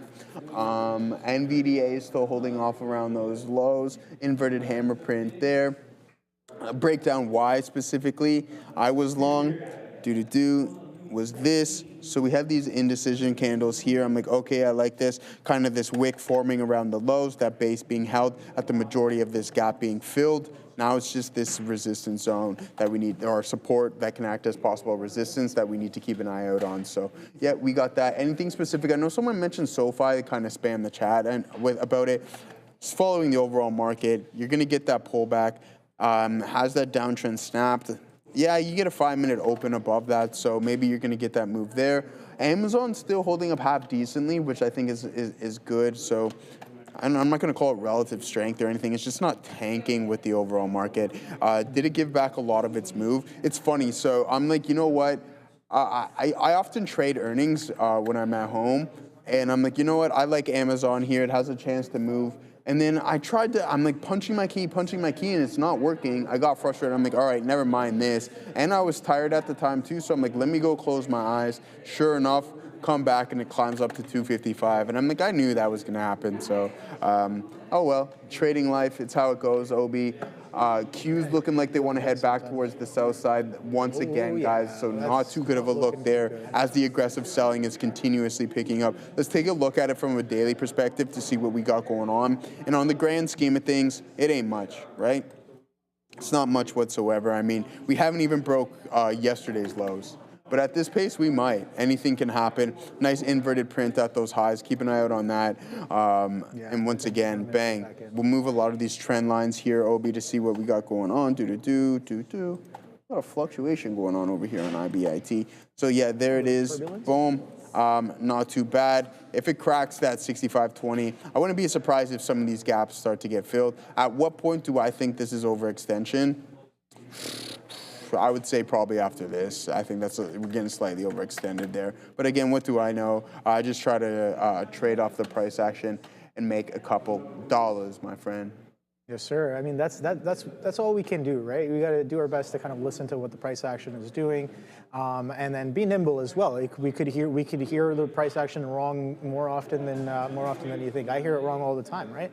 Then kind of stepping back and being like, all right, reassess what's actually going on here. How do I get a little bit more involved as well and execute effectively in and around what you're listening to or what you're hearing at the same time, right? So yeah, that does a little bit of maybe false alarm there. We'd catch a nice little bid, and then sellers step right back in. So this is what I meant. I did want to get involved with the first little bit of a turn, if that'll have me. But if we kind of break some of these lows, then that's okay. That's all she wrote. Maybe sellers are going to step right back in and stay dominant all across the board. That's what we've been seeing, and we're getting more of the same here with only about just over a couple hours left until the closing bell. Yeah, no, other than that, I'm not really looking at anything too crazy. Watching that Amazon, watching that Google as well. Nvidia looks a little interesting here as it pulls into, I guess, relatively close to prior day's lows. So I'm watching that as well. Let's see what we do in and around there. If sellers stay strong, we could very well break and close below prior day's low. Tesla as well. Tesla reversion was absolutely beautiful here. So Tesla actually gave up all of its move and then some here. So opening range low was 446s. That's what we're trading at now. But we hit a high of 457s before coming all the way back down. So a bit of a round trip here on Tesla today. Once again, another Mag 7 showing us that even if the buying is there, sellers are more than willing to step in and take it a little bit lower on the day today. Yeah, absolutely. 5 minute, yeah, I mean, you get that additional push lower. We just got the cues up here looking at that price action. Downtrend still fully intact. I thought we'd get a little bit more buyers engaged here, considering for an extended period of time, Bitcoin was holding up, but now we're getting somewhat of a bounce, so we won't complain too much. We added a little bit more. Still, we're just a little bit over half right now, but again, not in the size that I want for that move back to VWAP. I just need a little bit more conviction. Maybe 61.85 could be a support level that we're looking at. If that continues to hold, we'll post up there and then get in full size for that move. The chance of it happening today are relatively slim, to be honest with you. I just want to see if we can catch that move. Other than that, I think it's just, again, been the same narrative. Go with the flow. And let's go through some of our volume scanners on the session. Google, how have you been doing today? How you doing? How are you doing? Yeah, it doesn't want to cooperate now, does it? All right, so you're getting a little bounce there. Yeah, it's giving me a headache. APLD, man, this name has been insane as of late. I remember talking about it for quite some time. But you get this bull flag type price action here, and then once that breaks, you just kind of get that capitulatory PA, and then boom, you go down to 33.60. Take a look at it from a daily, because if you do, you can't complain. You're still well within this range, and it's holding up. So this is forming a bull flag. Again, so you can just translate from what's happening into the intraday into what's going on to the daily. Same thing. If this breaks down, then okay, that breakup pattern didn't come into play. You get out and then you look to get back in. That gap was filled to the downside, as you can see, and then you get an immediate bounce essentially off of that. Joby, what have you been up to on the session? Again, consolidating. Some of these names, man, are just insane, especially the quantum ones. It's just like, what's the MP Materials up to today? I know a lot of people are involved in that. Support breaking at 62.19. I think there's going to be still a good opportunity to get involved with it. But it traded up to $100 all the way from 18 bucks. It's a big time move, man. 444% right there. So you're not going to complain about that, especially if you've given, I mean, you don't want to give back 40% roughly there because that's what it's down at this point, but it is what it is. Riot, how have you been performing off of those highs? A lot of these names, Mara, just back right into the middle of the range there, so you can't do too much about that. Cypher, how you doing? 471. 358% off of those August lows, which is, again, once again, insane. You go back to April, you're up substantially more than that, 1,000%. So there's your 10 bagger on that. Would you mind looking at Tesla? Not at all, of course, man. And thank you for asking so kindly. That you ask like that, you shall receive. Tesla. We like Tesla. Okay, so now this is what I'm thinking. Let's head over to the daily. Never mind what's going on from an intraday standpoint. It's going to make this a little bit bigger. So we can talk about the Magnificent Seven and how they've been performing. Where we're currently trading at right now from that previous all-time high is still down 8%. All right. Now, if you look at the likes of what Amazon didn't construct a new all-time high until yesterday. Apple wasn't too long ago either, right? Bang, you get that new all-time high. Google, it took some time to put in a new one, but then look what happened. So is Tesla going to be that next, I guess, perpetrator of breaking through that previous all-time high and then putting in some more, putting in a substantial move off of that level? I think so. I like our chances. I like Tesla for sure, especially for what's going down the pipeline. TSLA, see, that's the thing about owning. This is why these are not long-term investments. You're still down 50% from that, right? You can't, as attractive as the price may be, you're down 51%. That's why you can't own these in the long term. The decay is just absolutely brutal. Now, Antonio Moranti, what's going on, my friend? I tend to be biased towards mean reversions, but I'm having a difficulty running profits after multiple hits. I'm right on the day. How do you approach this? Obi, I think this is your world. Talk to him a little bit. So yeah, no, if you're taking chops in mean reversions, I think I take chops in mean reversions all the time. You got to know what your win rate is. If you know that you're going to lose 50-60% of the time, then you have to adjust your sizing relatively to that, right? You have to be alive. That's one big thing that I'm realizing when you're taking reversions. That yeah, you're going to be against the grain more often than not if you're taking mean reversions. If you lean that way, so what you have to do is you have to give yourself enough ammunition to stick around for the fight. Right? You can't just blow your whole clip on the first 15 minutes being like, all right, if the reversion is going to happen, it's going to happen here or nowhere else. And then when it actually does come in, maybe at even better prices, you're not alive to kind of participate, right? So that's a big part as well. So sizing effectively so that yeah, you know you're going to take hits, but you know that when that trade does come in, if you're confident in it coming in, that you are still going to be alive and you still have enough risk, enough buying power, enough whatever to kind of participate effectively in the move when it does come in, right? So that would be a big part of it, and then just really getting nuanced with the kind of mean reversions, right? So I have a whole PowerPoint.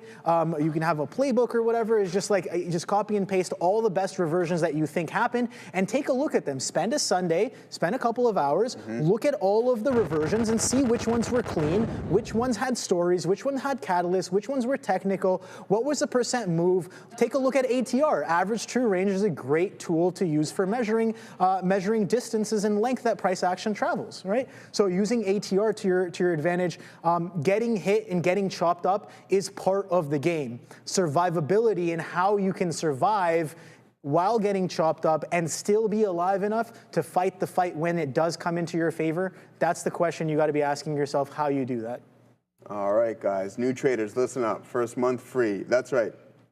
We're waiving fees. Trade smarter, not harder. Upgrade to Elite, analyze, strategize, capitalize. Our platform, it's everything. Infinite data, instant trading, lightning fast market insights, game-changing charts, predict with backtesting, reliable real-time data. Global markets at your fingertips, all in one platform. Don't miss out. Execute your best trade now. Ready to elevate your trading? Scan the QR code or check the link in the description. All right.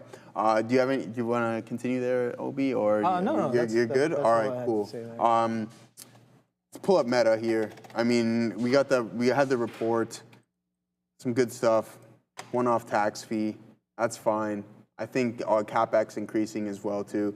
Nothing wrong with that. I think this stock is going to be just fine. We'll expand this chart here and take a look at it. Now, I think you just have to wait at some point. We know that somebody in the chat was talking about they had those 760 contracts that aren't doing so well. You're down $4,000. I told you that you can write against those just to kind of reduce those losses for now. You have them until, I think it was until December you said, so you do have a couple of months in order to kind of continuously, mitigate that loss. And then eventually at some point you have to come to the conclusion, is it still worth holding on? Or am I just going to allow this contract to expire worthless? I usually tend to not do that. I either have my risk measures in place, whether it's hedging, or I just get out of the trade altogether. So not too bad. But once again, I like this name. I'm going to be patient on it. We have the stopping volume print that we're looking for. Now I just need some forms of indecision, and then I think we can get involved into some meta. What's FBL up to? I don't think I'm going to go this route, but I just want to look at it just in case. So 36 all the way to 43. That could be a good potential play as well on that front. So I like that. I'm going to be real patient on these names. I mean, we can go through some of the other earnings reports. What does Apple look like from a daily perspective, and what is this telling us? Again, nothing crazy. I wouldn't be worried about that whatsoever. You're still up for about 4.6% off of that previous pivot high, so that previous all-time high, so not too bad. Thoughts on Netflix breaking all-time high before split? I wouldn't be surprised if that happened.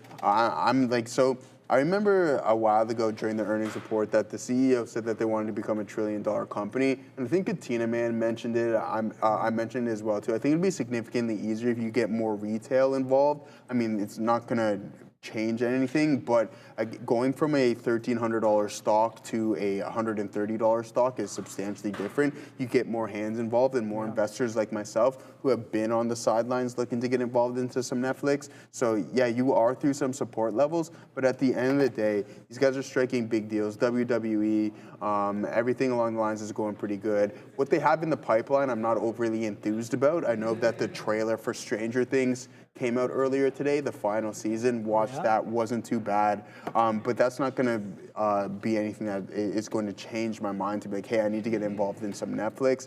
I would like to see some, I don't know what I want to see, but something more interesting, not what they mentioned from what they have coming in the pipeline, Obi. Yeah, I think it's interesting. I finally got around to starting the new season of Alice in Borderlands. That was interesting end to last, I think his second season. And I finally, I know Sean was talking about it, and I was like, oh, I didn't know the third season's finally out. I was waiting for that to happen for, I don't remember how long, but yeah, it was just good. Stuff to look out for. And yeah, the split is definitely something to look out for as well. You know what happens, at first when I heard the split, I thought it was Nvidia. And I was like, why is Nvidia doing a split here 10 to 1? And I was like, it's a $200 stock. And then I was like, wait, no, it's Netflix, NFLX. I just saw the first letter and I was like, oh, is it Nvidia?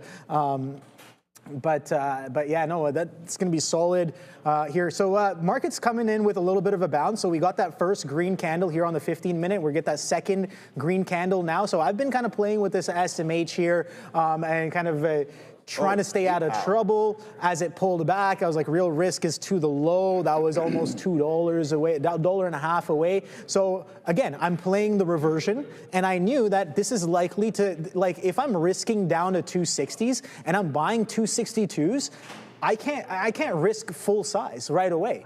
I understand, I know that I have to keep in mind that this might not go right away. If it does, that's fine. I have what I have, but give me the chance to take more. Okay. And as it comes in and sustains at a higher level where sellers are kind of looking distinctly different and the buyers are looking distinctly different, and the market also turns as well. We're talking about a confluence stack of factors in your favor.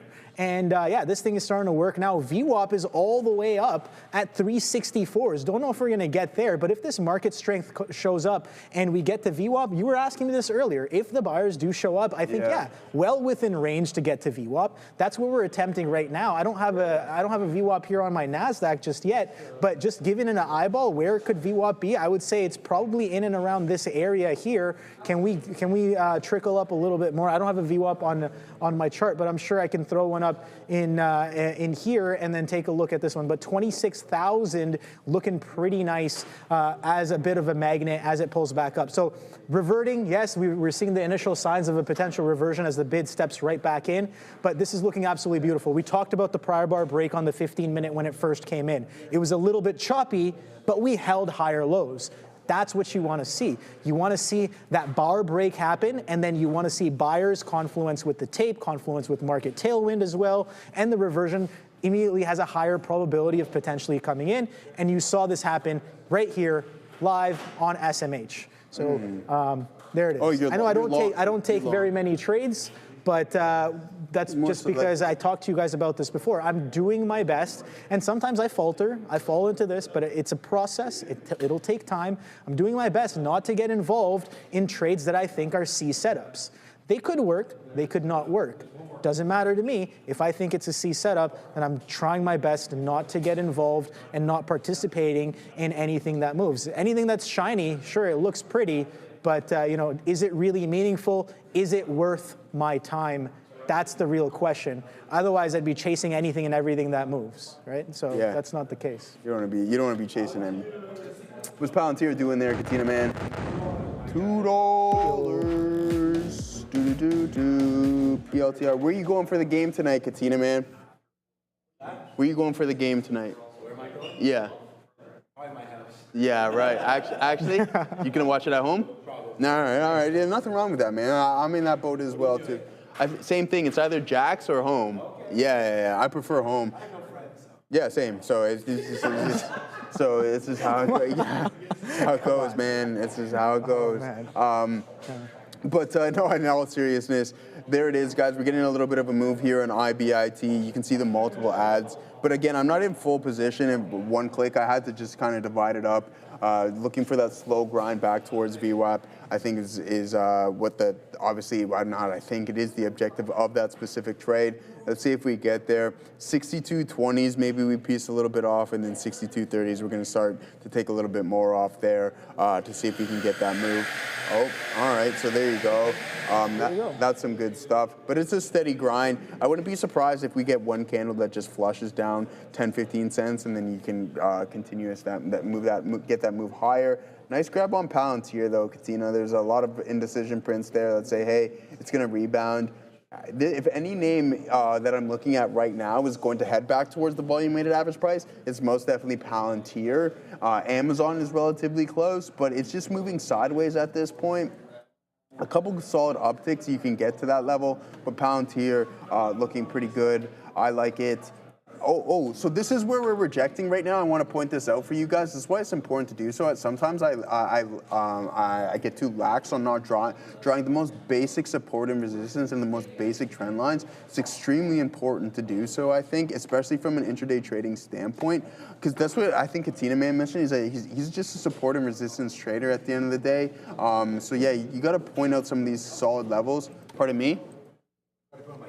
What? Oh yeah, you gotta get the hedge fund back on. So there's a level that you'd want to keep an eye out for, get those and then money you can trees back. yeah, exactly, and then you can just see this base. Yeah, that's exactly what it is. You can just see this base being formed, and then now we're rejecting it. Coincidence? I don't think so. It's just how it is. I kid you not, my profit on the day is 666. I think I should walk away, says Hypercube. Yeah. I'm not superstitious. I'm just a little stitious. Yeah, I mean, so, for sure. Yeah, no, man. If you feel like that, you've already kind of tainted the mental. Yeah. So you should probably walk away anyways. I have a couple. That would be my thing. I'm just. I wouldn't say. Actually, if you're gonna feed yourself those kind of things, then you are what you eat sometimes, and especially what you feed your brain. That's definitely gonna play a strong effect. Yeah. So yeah, walk away regardless. I would say if you're mentally compromised. For sure. Compromise. Yeah, so there's that candle, there's that sell candle that I was talking about not too long ago, up 1K, and it's time to bake. Nice, Aura Alpha. What are you baking today? I personally, maybe I'll try it. I'm not the biggest baked goods guy, but by all means, shout out to the bakers. All right, IBIT, come on, you can do it. There's that, oh, there it is. There's that candle. This is so delayed, it's not even funny. The market latency on this is just absolutely horrible, horrible, horrible. So you can see like, boom, and then you get that big pop up. I was looking at 6204 3 seconds ago. So that's why with your trading platform, you need direct access, right? You want to make sure that that market delay is, yeah, you need that DAS, Sharif, direct access software. And make sure that that delay is really, really important, all right? Because if you're 2 seconds off, well, that's 5 cents that you just missed. If you're punching now, you could have got in at a significantly better price. So always check your market delay on your... You know what's funny? I was talking to Jose about this as well. Like the delay. Yeah. The delay is so important. The delay is important, and sometimes we feel that there's a bit of a delay, like a half second delay sometimes. On trading? Just on the system here sometimes. And yeah, I was just like, you know what's funny? I've felt that delay in the market. Because there's so many things that do happen, and you're like, okay, well, you're anticipating something to happen, and it happens in a flash, sometimes so fast that the tape can't even, like, it doesn't pick up on the tape. Yeah. And then you're just like, okay, funny enough, we were talking about this, I was just like, it's almost made us adapt. Right? It's almost made us adapt, trying to look for nuances to be like, okay, this is how things build up, and how can we kind of, but at the end of the day, I'm gonna go back to the saying that the trade is the trade. Right? Whether you're missing by 5 pennies, unless the trade is so precise. Yeah, exactly. I'll disagree with that. Unless the trade is so precise that you need that 5 pennies. But the thing is, my counter argument to that is, unless you're trading ARB or you're trading a specific kind of a tight kind of a thing where your price absolutely matters, then yeah, sure. In that scenario, that definitely makes a big difference. But in a scenario where you feel that you're already lagging behind, you almost adapt to be like, where do I find level-to-level moves where that 5 cents, 10 cents, maybe even a quarter doesn't matter, because I'm trying to take off dollars, and I'm willing to pay that little bit of, or willing to miss out on that little bit of the move to just be a part of the thing. So Antonio, thank you for the super chat here. Yeah, exactly. Why not? I agree with you. Go ahead. Yeah. So Antonio with the super chat, thank you very much for the 10 euros. I aim for the prior day high or big levels and confluence with the Qs. My average stop is 0.5% of the price using 0.5% of the price, so 0.5%, using 0.2% of the account risk per trade, and I take profits using the 21 EMA. Today was Marvell and Hood. Great stuff. I love hearing that. You have a system that you're following, and it's working out for you, so shout out to that. So let's take a quick look at MRVL here, and also, what was the other one? Marvell and Hood. Okay, cool. Yeah, so if your average stop, so you're looking for prior day high levels or confluence with the Qs. So I'm going to assume that maybe you went short for the reversion here, and that's coming in line with the Qs, coming into prior day's highs there as well. Maybe looking for a reversion into prior day's highs or weekly highs there with the gap up that we had after hours and in the morning. So great look there. I'm just making assumptions. Don't know what your trade specifically was, but shout out to the systematic perspective that you're using to manage risk and position sizing and take profits as well. Let's take a quick look at what Hood is up to. Okay, so strong push in the morning, 150.47s is the high, and then a prior bar break, the first prior bar low break on the 15-minute candle is what brings in the reversion back through and back into and through VWAP for a pull into 145s here on Robinhood. So solid stuff there if you were looking for sellers. That's coming in, once again, into prior day's highs-ish levels. You're pulling into some of those areas as well. So maybe that's what you're talking about. I don't know, because I haven't seen your trade specifically, but that's a good look. Shout out to Antonio for the super chat. The PayPal here. Yeah, it's moving half decent off the bottom. Okay, a little bit of a bid happening there. Yeah, exactly, not too bad. We got a nice little pop there in IBIT, guys. I think we're gonna get back up to that level. That's not bad. So boom, boom, boom. Those are all the ads, relatively small size. Nothing substantial whatsoever. Looking for that move back up into the 20s. We'll post up there, we'll post our stops. But guys, it is now 2 o'clock. Time flies when you're having fun, Obi. as Yes, always. Any plans? Hey, keep going, says Katina, man. Do you have any plans for this evening? Maybe. I don't know. I definitely maybe want to go out, but I gotta see what the friends are doing. Definitely, maybe you want to Definitely, go maybe out. want to go out. All right. Yeah. We'll see. It depends on if we can catch the game anywhere, but we'll see. We'll see what's going on. Yeah, go sports. Go Jays, sports. for Go sure. Jays, go. Game Thank 6. you guys very much. I hope everyone has a fantastic weekend. Don't eat too much candy. And Save some for me. Yeah, exactly. That's exactly what I was getting at. I was hoping that I'd get some maybe. But anyways, at the end of the day, guys, I hope everyone has a fantastic session. And still a couple hours left. There's some chocolate in the kitchen. Yeah, I got some chocolate. I've been. We'll dabble in that first, man. We gotta eat. We gotta eat our lunch first, Katina, man. We gotta make sure. So I mean, there's gonna be plenty of that candy stuff going around. Gym after the close today, so we'll make sure we get that because we are going to indulge in some sweets. Now, time to head it over to those guys. To the big boys. Easy.